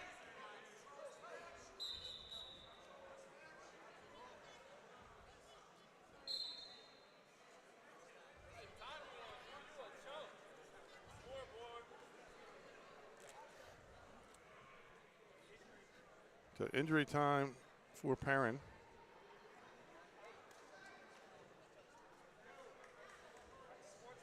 So Durham's going to get hit with unsportsmanlike conduct. Makes it a 5-0 match.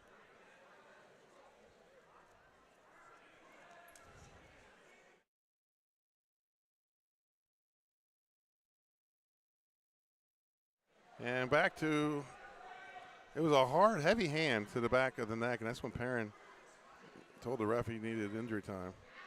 Really heavy. Yeah. So we're going to check and see what the team score is looking like, Benny. Well, it changed. I'm not sure what happened. Caesar Rodney somehow lost like 100 points or 70 points. I'm not sure what's going on. I'm sure they deserved it. Yeah. So maybe we don't have up-to-the-date scoring. It definitely changed after that last match. I'm not sure what that was. But here we go. Back to action at 150 pounds, minute 53 on the clock. Perrin with a 5-0 lead. Yeah, DMA with 437. William Penn with 408. Caesar Rodney lost 50 points. We don't know how. They're down to 394. That's an unsportsmanlike if I ever That's saw a big one. Yeah, that's a big one. So we're going to say currently the track team score is unreliable. Yeah. What we do know is that Perrin's up 5-0. Right. We're watching that. We're watching that. And he's looking to match. Got to watch that Jody Wilson when he runs the tournament. That's right. He's looking to match his younger brother, Cole Perrin's championship at 106. He knocked off Ben Donato from CR. Bear hug by Durham, but with an underhook, Perrin's able to get out of it with a minute 13 to go.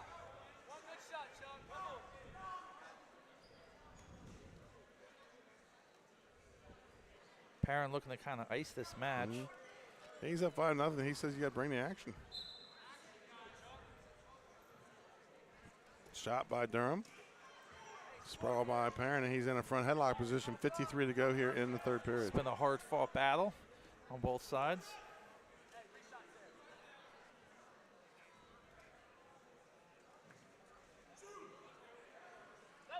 Perrin looking for one takedown.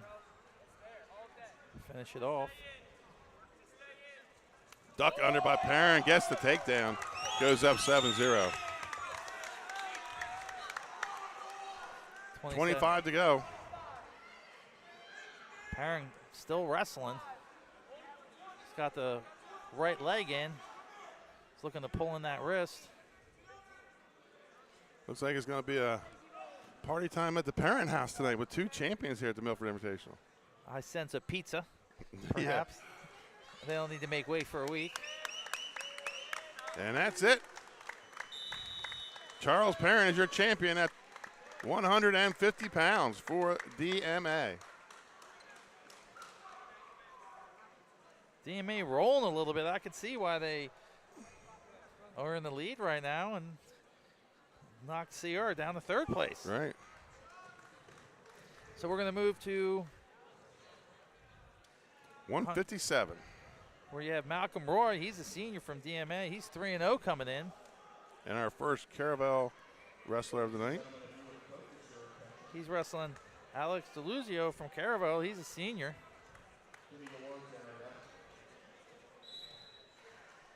At 157 pounds. And Coach, referee Eric Buxton said, yo, we got to get this started. I like that. Let's keep it rolling. We're not waiting for you to award awards. Malcolm Roy with a 10-6 victory in the semis. He knocked off Yusef Balderin. In the other semi, DeLuzio from Caravel with a tough 7-5 decision over Jamie White. So Jamie White and Balderin of William Penn are going to meet in the third place match. Your fifth placer, Ross from William Penn. King from CR is in sixth. Roy was a standout football player for Delaware Military. We saw him in the Sussex Central game in week 3. He had a great football season this year, and he's looking to follow it up on the wrestling mats and put together an excellent senior season. Folks, you're watching. Oh, that's when you say you overshot. That was a really nice low single. Right. We're here at the Milford Invitational, the 64th Milford Invitational. I'm Benny Mitchell with Scott Cameron, Kristen Mitchell on the camera. You're watching Delaware Live, powered by 302 Sports. Scott, after a 14-week football season, the basketball guys, they haven't done a stream yet. Wrestling guys, they stepped right up, got right back to work. That's right. We are hard workers on the wrestling front of 302 Sports. Coming up next, not this Wednesday, the 20th will be our first dual meet of the season. Me and Scott will be mat side when the Caesar Rodney Riders travel to take on the Laurel Bulldogs in Laurel. Scheduled 6 o'clock start. Malcolm Roy looking to suck those hips in and put the Newsy on his butt. There's two. Nice sequence by Malcolm Roy. Shot to a couple of different finish attempts. Finally went to a lift and then cut him down and put him on his butt to pick up the first points of the match. 2-0 Malcolm Roy. Two big AA football programs represented here. Caravel, the state champs. A lot of people arguing that Caravel could be the best team in the state. Yeah. Sally's was deep, though. They had we were on the call for that. Right. Sally's knocks off Cape. They had an incredible defense. A lot of good things we saw. B.J. Allerin ran roughshod over Cape Henn Logan. And Andrew Semmel, who we might be seeing coming up here, he was the heavyweight last year for Sally's. What a game he had on defense. He spent more time in the K backfield than the K backfield. That's right. Looking at Salesianum, looking at their scores. Frank Miller putting together a good season so far at 215. All pins at the Solanco one Mule. of a Solanco. And that is not an easy tournament to win. Sussex Central, Sally's, and St. Mark's all up there. I believe St. Mark's, they're up at Penn Manor. Yeah, looking at the track wrestling, St. Mark's didn't have their full lineup. It looked like they were missing Spore and some other guys. Spore returning state champ at 175 Action today pounds. down in Delmar, the town too big for one state. They had their invitational today. A lot of blue and orange down there yes, right now. there is. Everything's painted that color. The whole town, yeah. 2-1 lead here for Malcolm Roy. He's in the DMA, navy and gold. Jacks it up to a bear hug, throws it, but unable to get him down. Alex just slipped out of that one.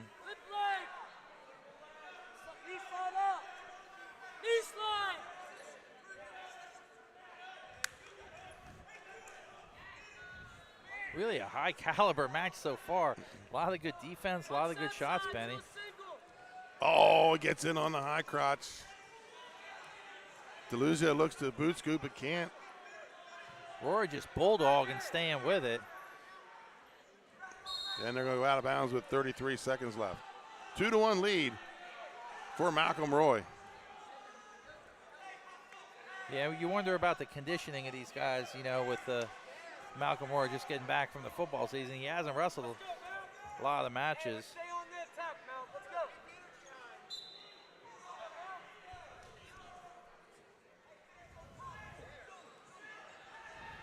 Been real impressed with Roy's shots. He really hasn't been able to finish many of them, but he's certainly been in on a lot.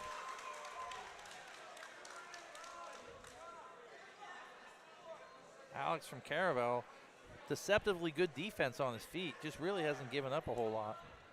And we're out of bounds again with 8 seconds to go. Still 2-1 Malcolm Roy.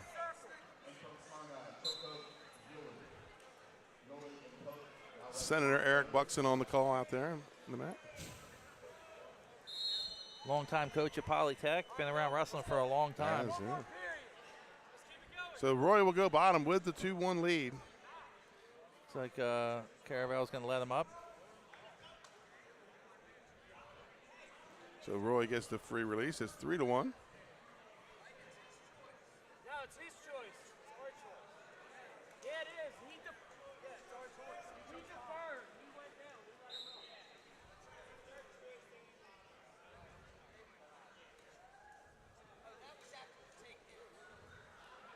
Looks like they're going to get it straight here. Mm-hmm. So Roy takes bottom.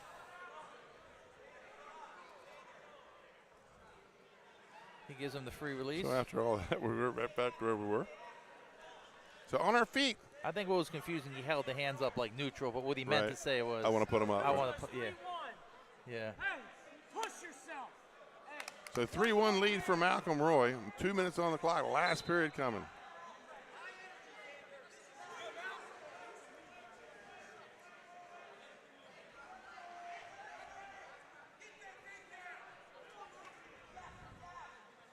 Roy continuing to attack.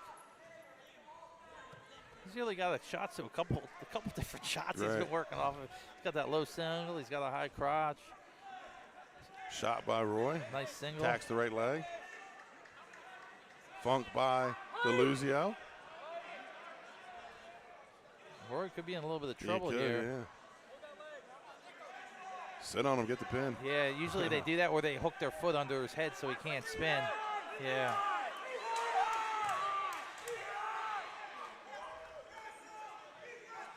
He's got to get some height there, Alex does, otherwise potentially dangerous. So after all that, no score, still 3-1. This is a really evenly matched Right. battle between two really good athletes. Roy's taking the majority of the shots, but Alex has really been able to defend him and put Malcolm in some dangerous positions to score. Malcolm up 3-1. DMA coach is probably thinking, let's play it safe. 50 Yeah. seconds left. Don't take so many shots. I don't know if it's in his nature, though. But Right.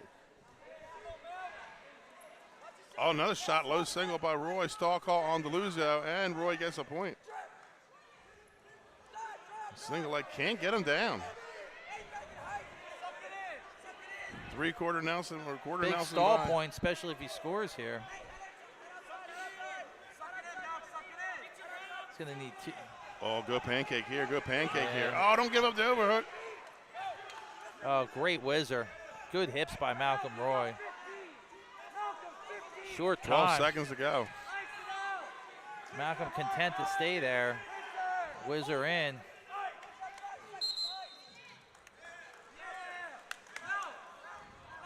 Good call on the potentially dangerous. Yeah, there was a lot. A lot going on in that sequence. A lot twisted up. 5 seconds to go on the restart. I must have missed the first stall call. It was first period, I think. And they finished with a scramble, no points scored. And your champion, Malcolm Roy from Delaware Military Academy at 100. Great match by both guys. Just absolutely outstanding. Wrestle to the end.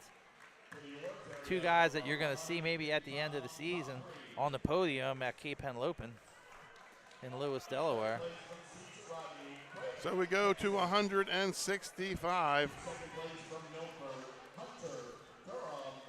At 165, we have Franklin Morris. He's a junior from William Penn. He's 3-0 coming on, and he's going to lock horns with Brandon West of Smyrna. He's a senior at 7-2. We got to see a little bit of him football season this year, the defensive end, all-state defensive end. You would say he's an undersized defensive end, but he made a lot of plays. He had an excellent season for Smyrna. Smyrna may be a little bit disappointed in the regular season. Got the 8th seed, played Sally's in the first round, and gave them everything they wanted. 41-40. 41-40. We said after we did the Sussex Central Smyrna game, when we knew Smyrna was in the playoffs, that nobody wanted to play them at that point. Nobody. I mean, they were a dangerous 4-6 team. So Dixon knocked off Quincy Risper of Woodbridge, also an excellent football player, 7-5 in the semis. Owen Dixon got here by way of a pin of Brian Seaworth of Milford, pinned him in 2:43. In the third place match, Risper and Seaworth of Milford are going to meet up. Jason Hugart of William Penn placed 5th, and Diaz of Newark placed 6th.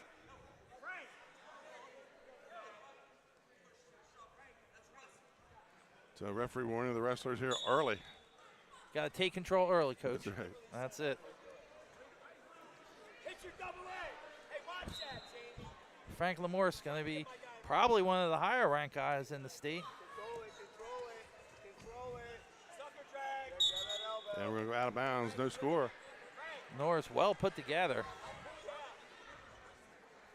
Seen him wrestle quite a bit over the years. He's super aggressive. State place winner link at 65 last year. Yeah, placed at 65. He's a threat this year at 65. And they go out of bounds. Action on both mats. They're going to wrestle in each other's circle tonight. One of our favorite wrestlers, Chi-Chi, over there wrestling for third.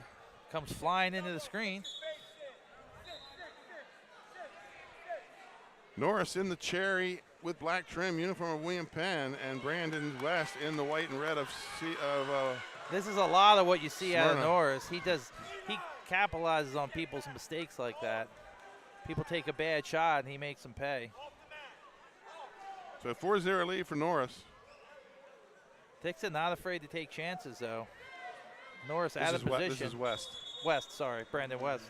Dixon will be next. It's the Dixon versus Dixon at 175 pounds.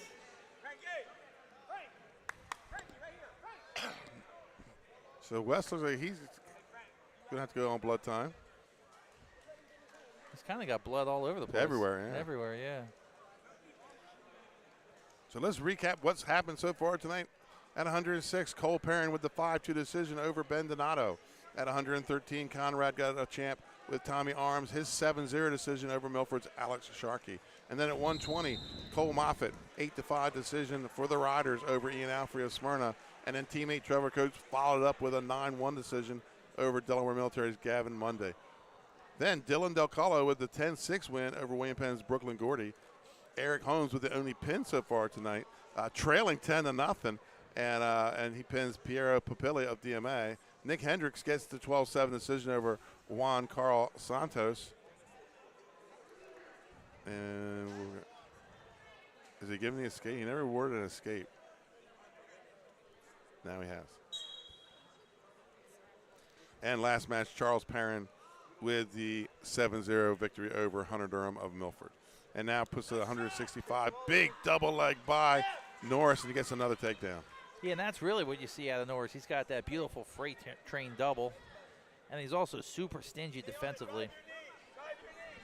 And at 157, Malcolm Roy knocked off Alex Luzio of Caravel.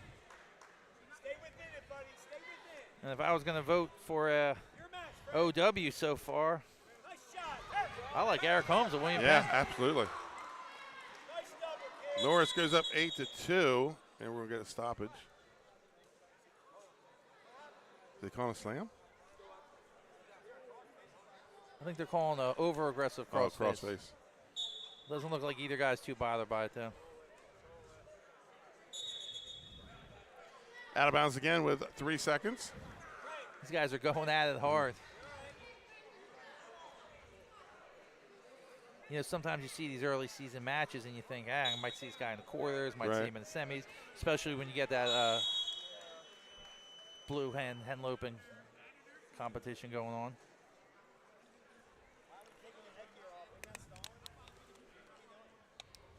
So West to first. And Norris takes bottom. 8-3 lead for Franklin Norris of William Penn. And looks like we're going to get more blood coming from West.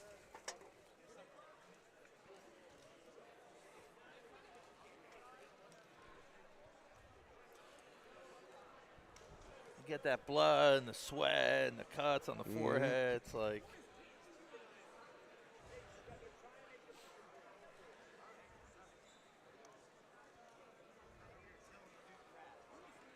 Norris telling Coach Arcangelo he's got it. We're fine. I got it. We're good.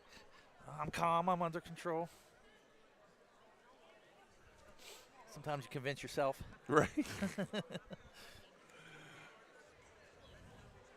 So Norris starts the third period in the bottom position. Or excuse me, second period. West puts the boot in on the right side. And now trying to get the second one. West is a good leg rider. And gets them both in.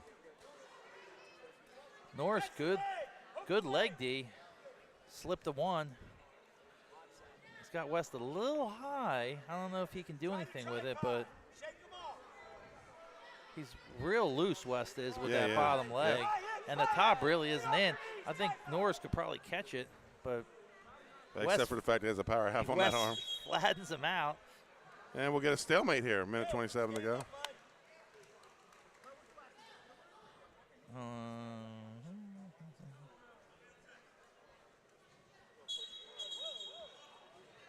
Little jump start from a little flinch. Got the yips on top. And we're underway. 1:26 to go. Big man with the forward roll to get out. Up 9-3 is Franklin Norris. Norris starting to feel it now. I think he was dancing a little bit. Trying to stay loose. Freight train double. I like Switches that off switch. to a single. I like that switch to a single. That's one of those, once the double starts working, that opens up that switch to a single. Great transition from Norris. See if he can just pop keeps that moving head. forward. He shoots. It's not there, and he just doesn't stop moving forward. West has him just hooked just enough. I don't know if he's got to hold on to his own foot. I think that's what he's doing. He's holding on to his right foot.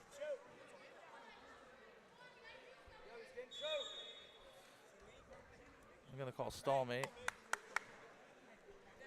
42 seconds to go. Neutral position. 9-3 lead for Frank Norris. Norris will keep shooting.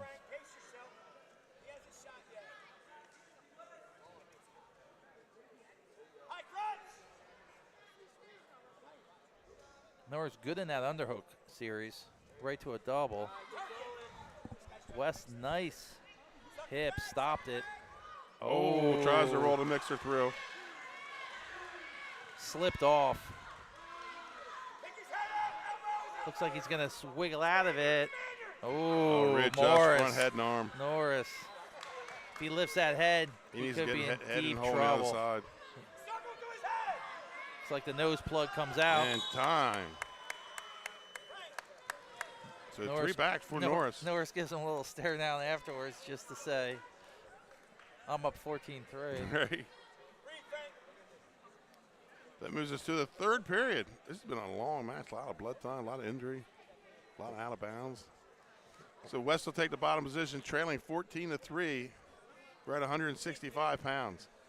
A lot of scoring so far.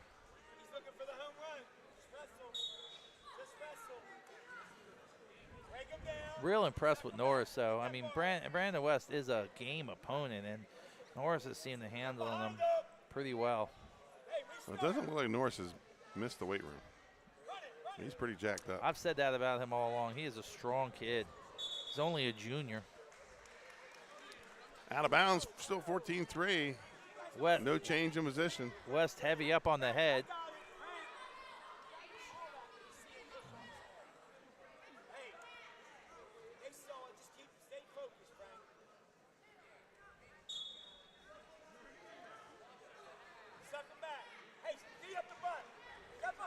Norris got that arm bar on the far side. Oof. He is strong. He is.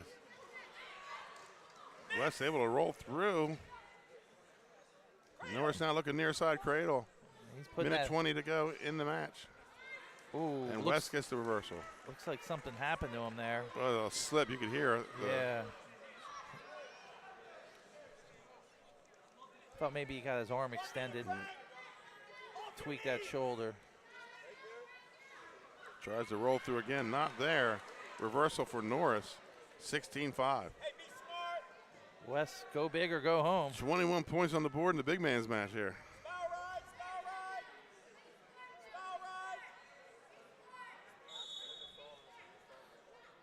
Norris gives him the stare down out of bounds.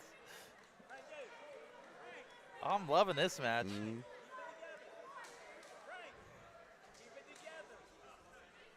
45 seconds on the restart.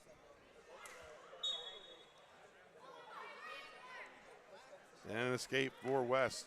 16-6. Both of them still with a hop in their step. I mean, West is in great shape considering he's just coming off wrestling season. And, you know, it's probably going to be one of those seasons for him where he hits a stride midway through the season just because they, you know, had that big playoff game. Oh, freight train double. Switches off to that single. I like that. Corey Lawson, who was probably one of the better wrestlers in the Henlopen Conference, he would shoot that double and switch to a single, too. Very similar type shot. At the same weight, 160. Right.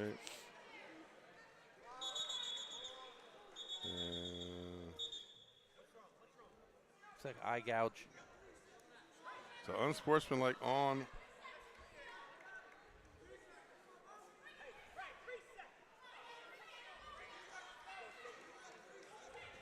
Might want to cut him here and back away. You just get out of it, yeah.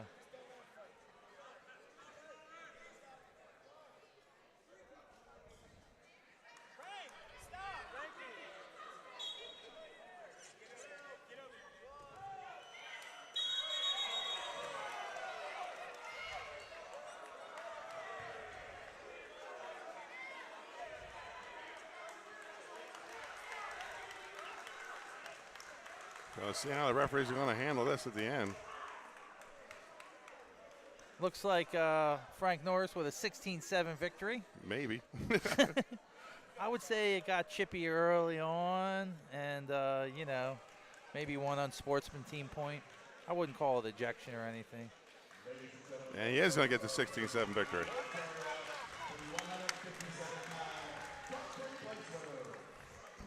I would say that was a moderately chippy match. A little bit.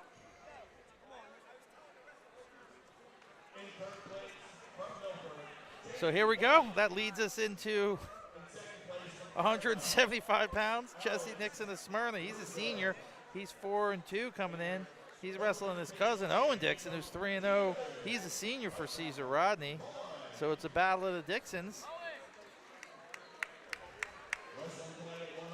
Christmas going to be a little different this year at the.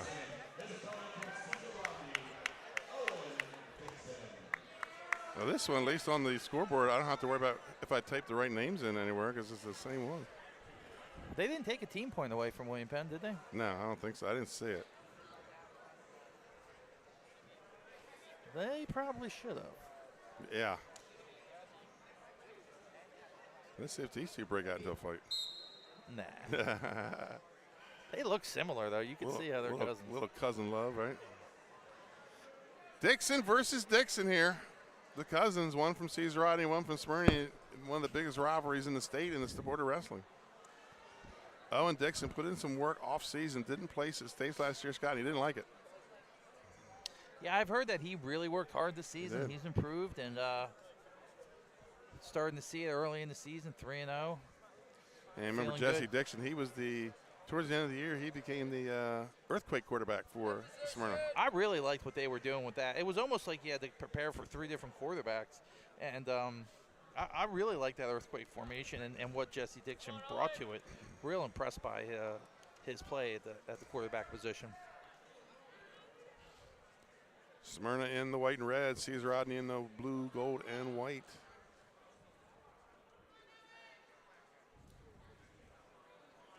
How are we doing on team scores? They fix it? I don't know what they've done here. I don't know. Caesar Rodney hasn't moved the needle in a while. You'll know after this match if it's working. Yeah, exactly.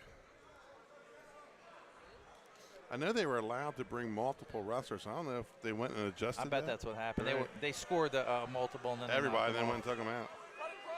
So Dixon in on the high crotch, gets the takedown.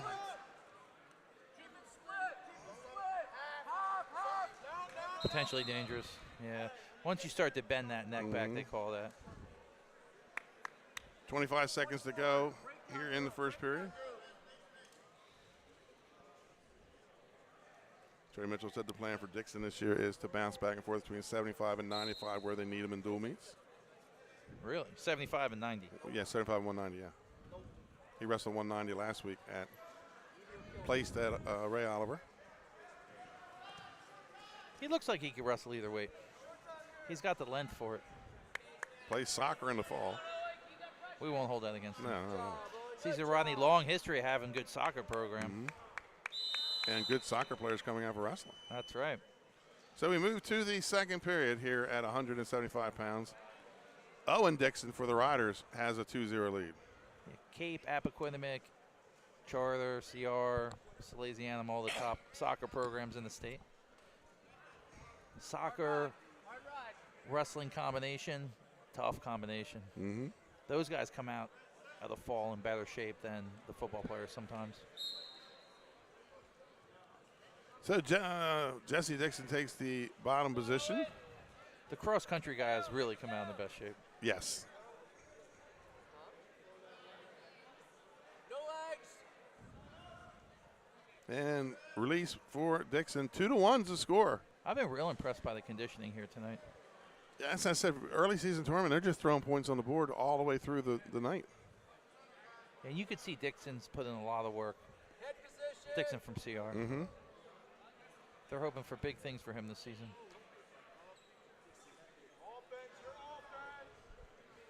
He also got down early for the Beast. Got down this week to make it just a little easier. Let your body get comfortable at that weight.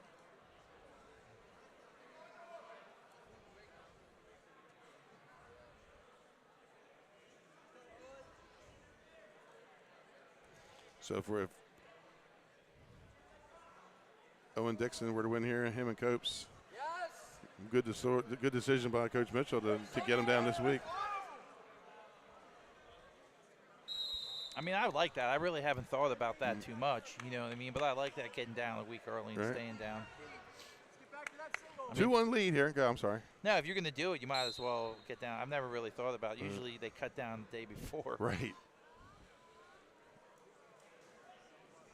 Shot by Jesse Dixon. Go behind by Owen. Has the ankle from the inside. He's got a high leg there. Cross face. He's hanging over. Oh. Oh, he's too high. Just got out of position. That's a takedown for Dixon. I do like it's Dixon versus Dixon, so if you I can't make a mistake, right? Can't make a mistake. Dixon on the shot, Dixon on the score. That's right.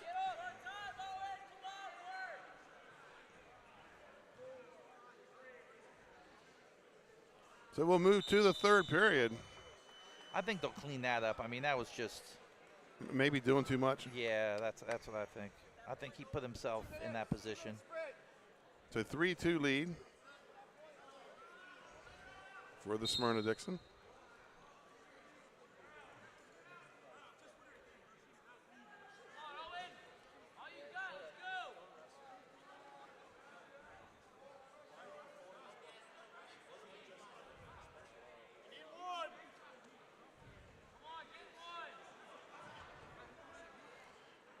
Inside wrist, trying to get a tilt out of it.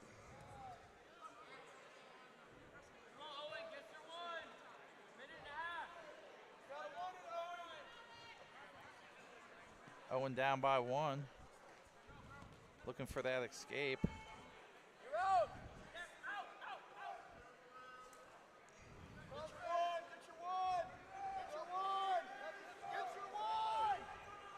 Plenty of time, but on the side of the mat. That should be 1.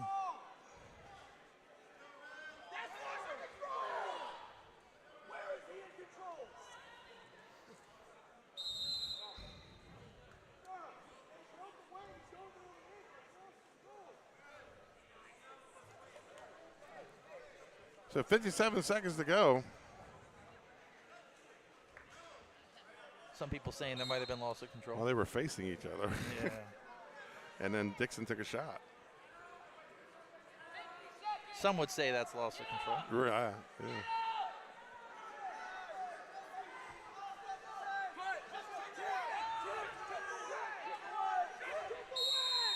And it's going to be a stall call as Dixon drops down and stays there too long. Usually they count that, so I mean, maybe that's something different. Point of emphasis. College does.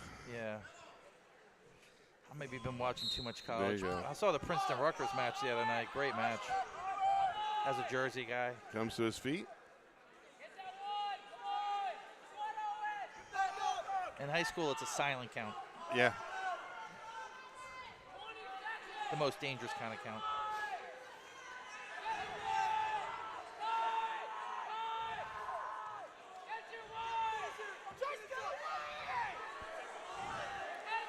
Ten seconds to go. Got to get that leg in on this side, near side. Yeah, there you go. And a reversal for Owen Dixon.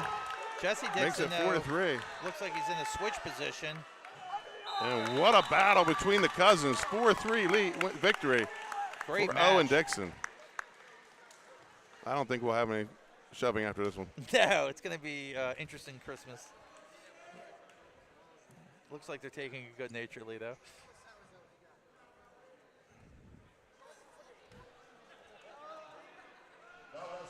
Yeah, I thought for a second the clock was wrong because it said a minute 12. Right.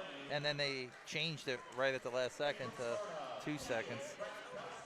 I think Jesse Dixon looked up and saw that he had time, and then we're going to call that a slight malfunction. So we move to 190. So at 190, you have Hayden Mahoney from DMA. He's a senior. He's 8-1. He's going to be one of the top-ranked 190-pounders in the state.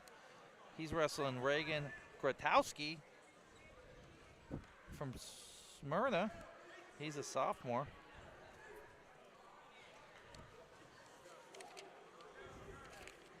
Mahoney got here by way of a fall.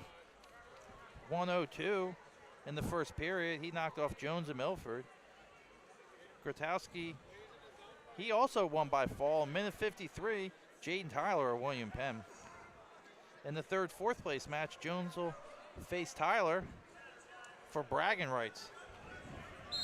Moni's father was a state champ at Dover. What year do you think that was? That was had to be 80, late 80s, early 90s. I'm gonna say. And then I think he 88. went on to win a JUCO championship, didn't he? Yeah, I'm gonna say 88. He's here somewhere. I saw him earlier today. Yeah, and that was around the same time. I guess a couple years later they had Jamel Jones. Right. Dover's had some tough guys. Actually, Denegris' dad wrestled there too. He was a heavyweight for Dover. I'd say like around 97, 98, 99. So, you know, wrestling's a family sport. Yep. So the Dixons. I was down earlier with the Copes family, and That's a pin. they got a baby. Gage has one. Good. He's on his feet, so it's time to start staying That's some it. motion. Get him some shoes. So here we're going to move to 215 pounds. One of our marquee matches of the night, Brock Rhodes from Caravel. He's a junior. He placed third last year at States. He's wrestling Greg Lockett. He's a sophomore from Milford. He's 7-1. Rhodes got here. He pinned Owen Meister in 37 seconds. Lockett knocked off Jeremiah Eastburn of Concord, 11-4. So Meister wrestling Eastburn for third, fourth.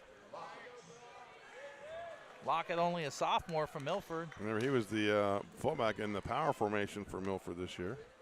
He was money in the bank in football, though, man. He put some good runs together. We were super impressed by him. Rhodes at 215 placed third last year. He beat Patrick Donahoe, I think 11-3 in the third place match. Rhodes coming in just fresh off last Saturday's state championship win for Caravel. He was a linebacker. Nice little throw by Rhodes. Rhodes super aggressive. One of Caravel's top wrestlers this year. Almost squashed a couple of DMA guys. That's right. They smartly got out of the way. Malcolm Roy, quick on his feet, fortunately for him.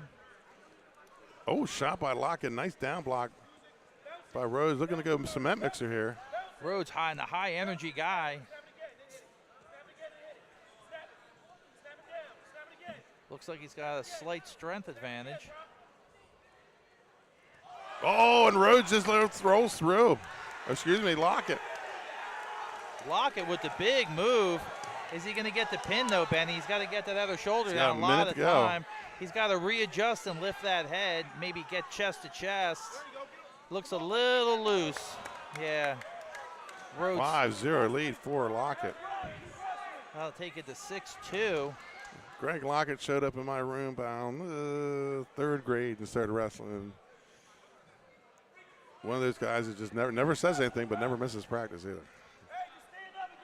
Yeah, we can't say enough good things about this kid. Really enjoyed watching him. Did a couple of Milford football games.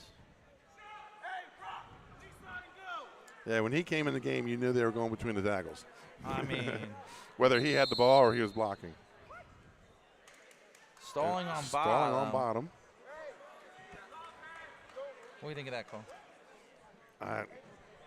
I'd like to hear what his thought process was. And, you know, there's always a thought process, right. So, you know. Maybe he's thinking, hey, he just got off his back, so, right. You know. He's trying not to expose himself to anything else. Lockett, high motor guy, he's in good shape for coming back from the football season already. Oh, he was working out before football ended. He was showing up in our hammers room, getting some light work. Nothing live, just a lot of drilling. Yeah, you told me before the season, you said, I think Greg Lockett, he's going to have a good season here at 215 pounds. Only a sophomore wrestling in the big boys. And he could be one of the top guys in the Henlopen Conference. At 215, returning Henlopen Conference champ. So Rhodes going to take top Patrick position Donahoe. here. Oh, yeah. Well, there. I do remember he's very good on top. Oh, goes right to the cradle. Lockett stops it, though. Rhodes, good technique. Oh, look out. Lockett smartly turns to the legs. Secures the reversal. Really impressed with Lockett's hips. I mean,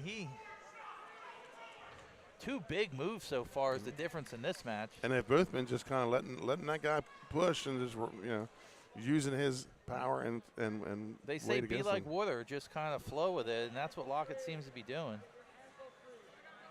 He's taking the aggressiveness of Rhodes out of the equation. They're going to call something here if he doesn't make an attempt. Oh, nice lift by Lockett. Lockett wrestling hard. No locked hands. Yeah.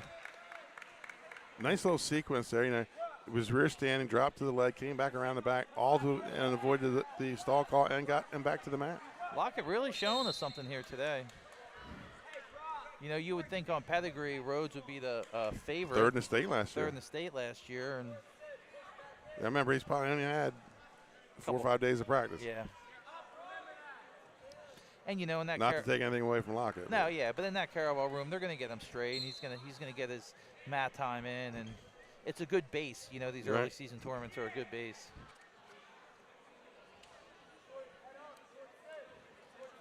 .215 might be a loaded class this year. 4 or 5 top guys. Yeah. I think a heavyweight's going to be. You got Deningers at top, but I think you got some guys that can battle. We like Joseph Boehner, and we're going to see him after this from We'll see him on the 20th, yeah. Yeah. And another stalk on bottom, giving Lockett an 8-0 lead. Setting an aggressive pace. Says 8-3. Really fast pace for .215 on both sides. Oh! I felt that. Our chairs moved. They're going to go 2-2 on that. That'll take it to 8-7. Big risky move by Lockett. 10 seconds left in the second period. So Lockett will have choice in the third. Brock Rhodes kind of climbing back into this match. Oh, so those stall calls were on Lockett. Okay. So we move to the third period. Lockett up 8-7 with choice. Oh, they were on Lockett. Yeah, that makes sense because he was on top. Right. So I was like, what the heck's going on? That's what I was, yeah. I'll have to go back and look. I swear he held up green.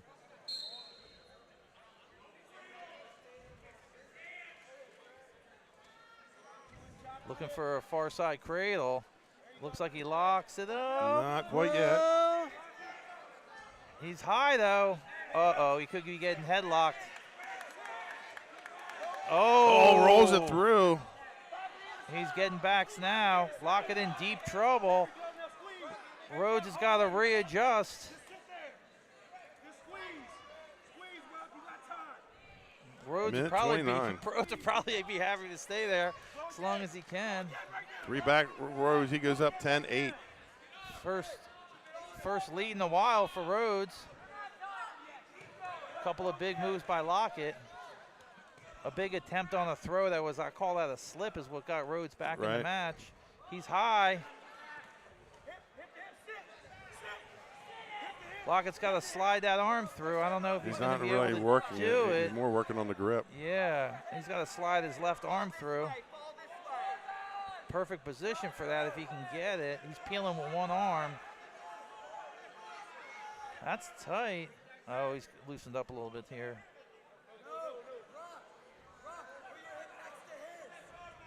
Lockett's a strong kid. It's going to be tough to get him over. Jump side. Oh, there it is. Gets it. Nice sequence on the cradle by Brock Rhodes. That'll push it to 13. 13-8. Big comeback by Rhodes. We thought he was in a little bit of trouble with Lockett. Lockett had him down early. It was 8-3. Rhodes scores 10 unanswered points. Yeah, it looks like both have run out of gas here, Scott. Early season tournament. And that Brock Rhodes is your champion with a 13-8 decision at 215 pounds. I think you'll see these guys again at some point, and they'll probably be in a little bit different shape. Good match, though. Good sportsmanship.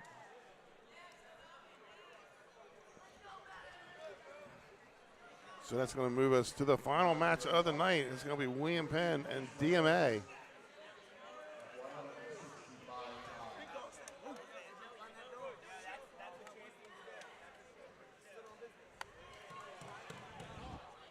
So that'll bring us to the heavyweight. We have Cal DeNegris, defending state champion, 6-1, 285 from DMA. He's a junior. He's going to be wrestling Eli Joaquin Torres from William Penn. He's a junior. DeNegris got here by way of fall in the second period over Nick Popo Concord. Torres, he knocked off Chichi Yuli of Smyrna 3-0 in a hotly contested battle. And that'll bring us to the final bout of the night. Torres in the William Penn, black with red, or excuse me, cherry trim, and the blue and gold of DMA. And we're not sure what the team score is. Yeah, I don't know. We don't know. We'll get clarification on that later. We're not blaming the tournament director. Oh, I'll do it. Absolutely not. But we are not sure under any circumstances what the team score is. Right. I will say that the CR coaches thought, well, we don't have 444 points. Yeah, he said earlier, I don't know how we got that earlier. many. There's no way we have 444 points. They must be counting our double, or G, you know, because you could bring 2 entrants. Right. So, Scott, after this match, we'll pick an outstanding wrestler and see if we can get that young man over here. And I know who I like. yeah, me as well. Last match of the night. I do get a vote, right? Yeah, or is yeah. it Chris? I might even just give you the whole vote. There you go.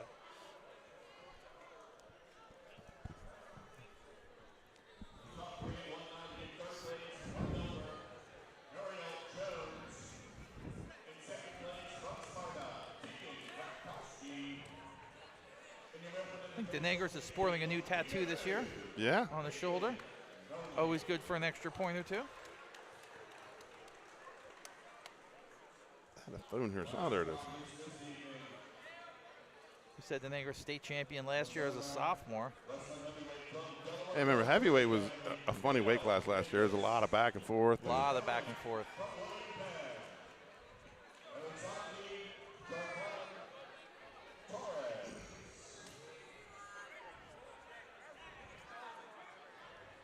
I haven't seen much of Torres, but he looks like he's put together pretty well. And He's another one. He went out to Fargo this summer and he put the off-season work in. He's got to look like he's been wrestling.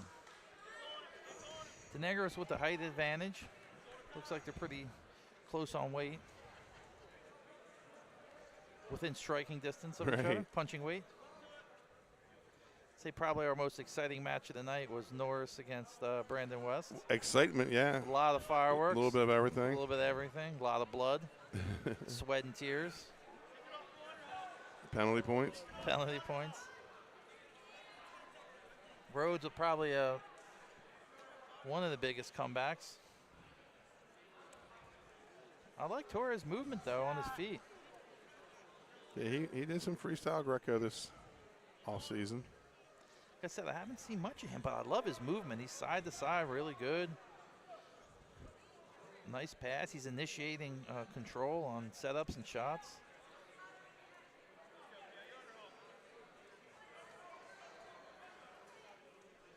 DeNegris is he's got long arms. He really got a good size. Prototypical looking offensive lineman at the next level. Class AA offensive and defensive lineman this year.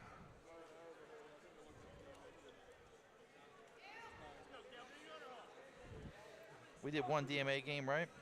We did at Sussex Central, yeah. We got to get them when they come south because they're out of our coverage area.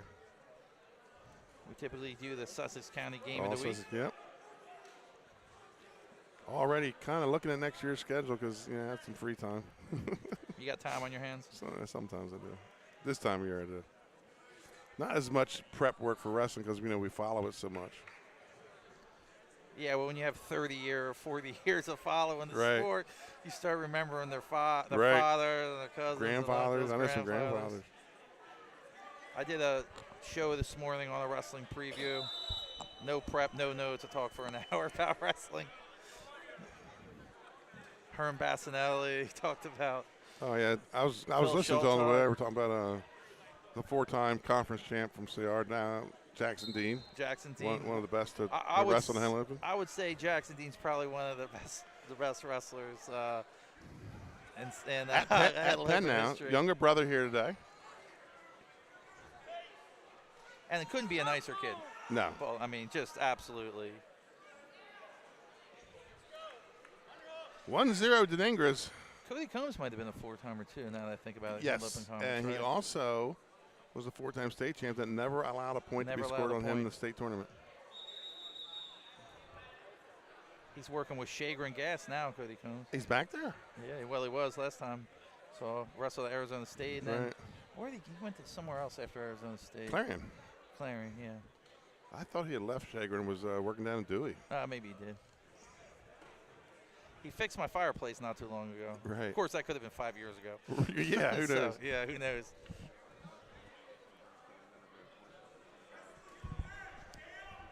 I want to thank Athletic Director Jed Bell getting us set up Matt side today. The new athletic director here, also the football coach of Milford. Former assistant to the director of the DIAA. I thought he did a great job this year in the football season, man. He put together some really good well, you know, one thing he did was looked at what he had. Yeah, absolutely. And said, I don't have a spread team. And ran the wing tee and ran it well. To me, he's got personnel to run a wishbone, too. Right.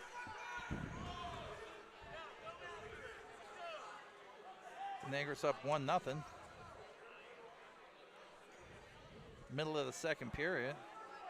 A lot of action for a heavyweight. Not a lot of points. No. I like Torres, though. I think he could be a problem. He could be a problem this year. Last year, the interviews, you can go back and watch them on YouTube.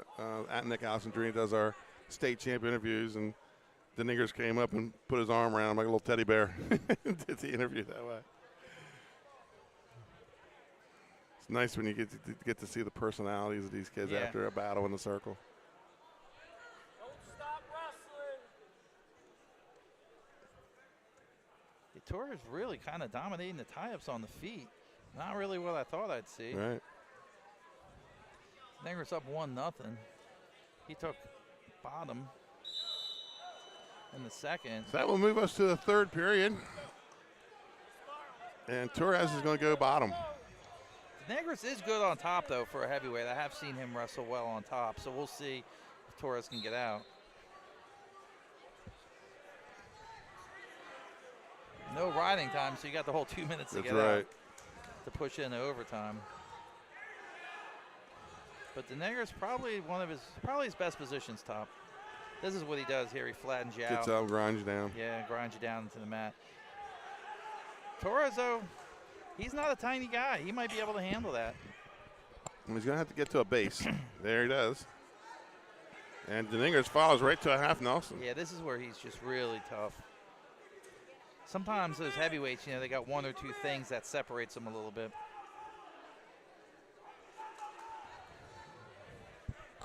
Deningras might have grown an inch, too. I mean, he looks a little taller than he did you remember year. how he stood out on the football field this year? You knew who he was. You knew who he was. Only a junior. So we'll see where his football career kind of takes him. Or he's definitely got next level potential if you look at him. Out of bounds, 101 on the restart. College coaches love wrestlers, too. Football players, wrestlers.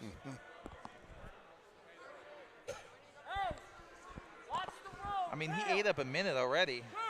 Right.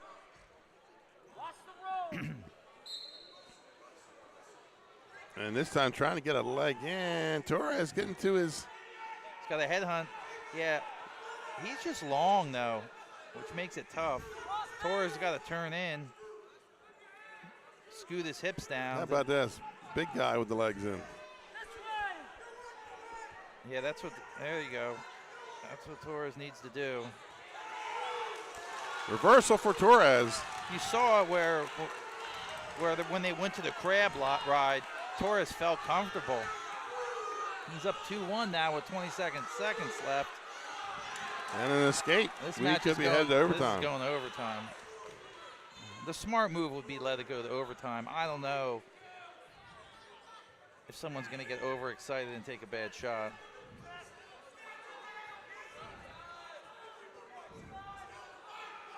But he's hard to score on his feet. Real hard. Takedown Deningres.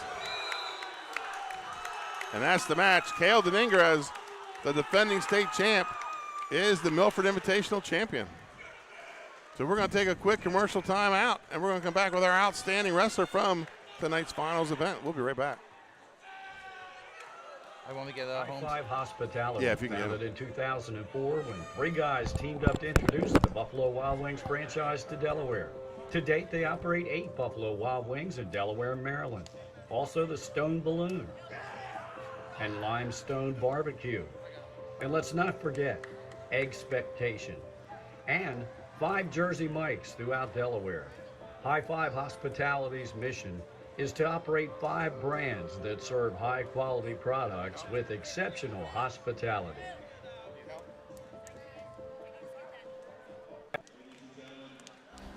First State Orthopedic statewide has 29 physicians at 16 locations.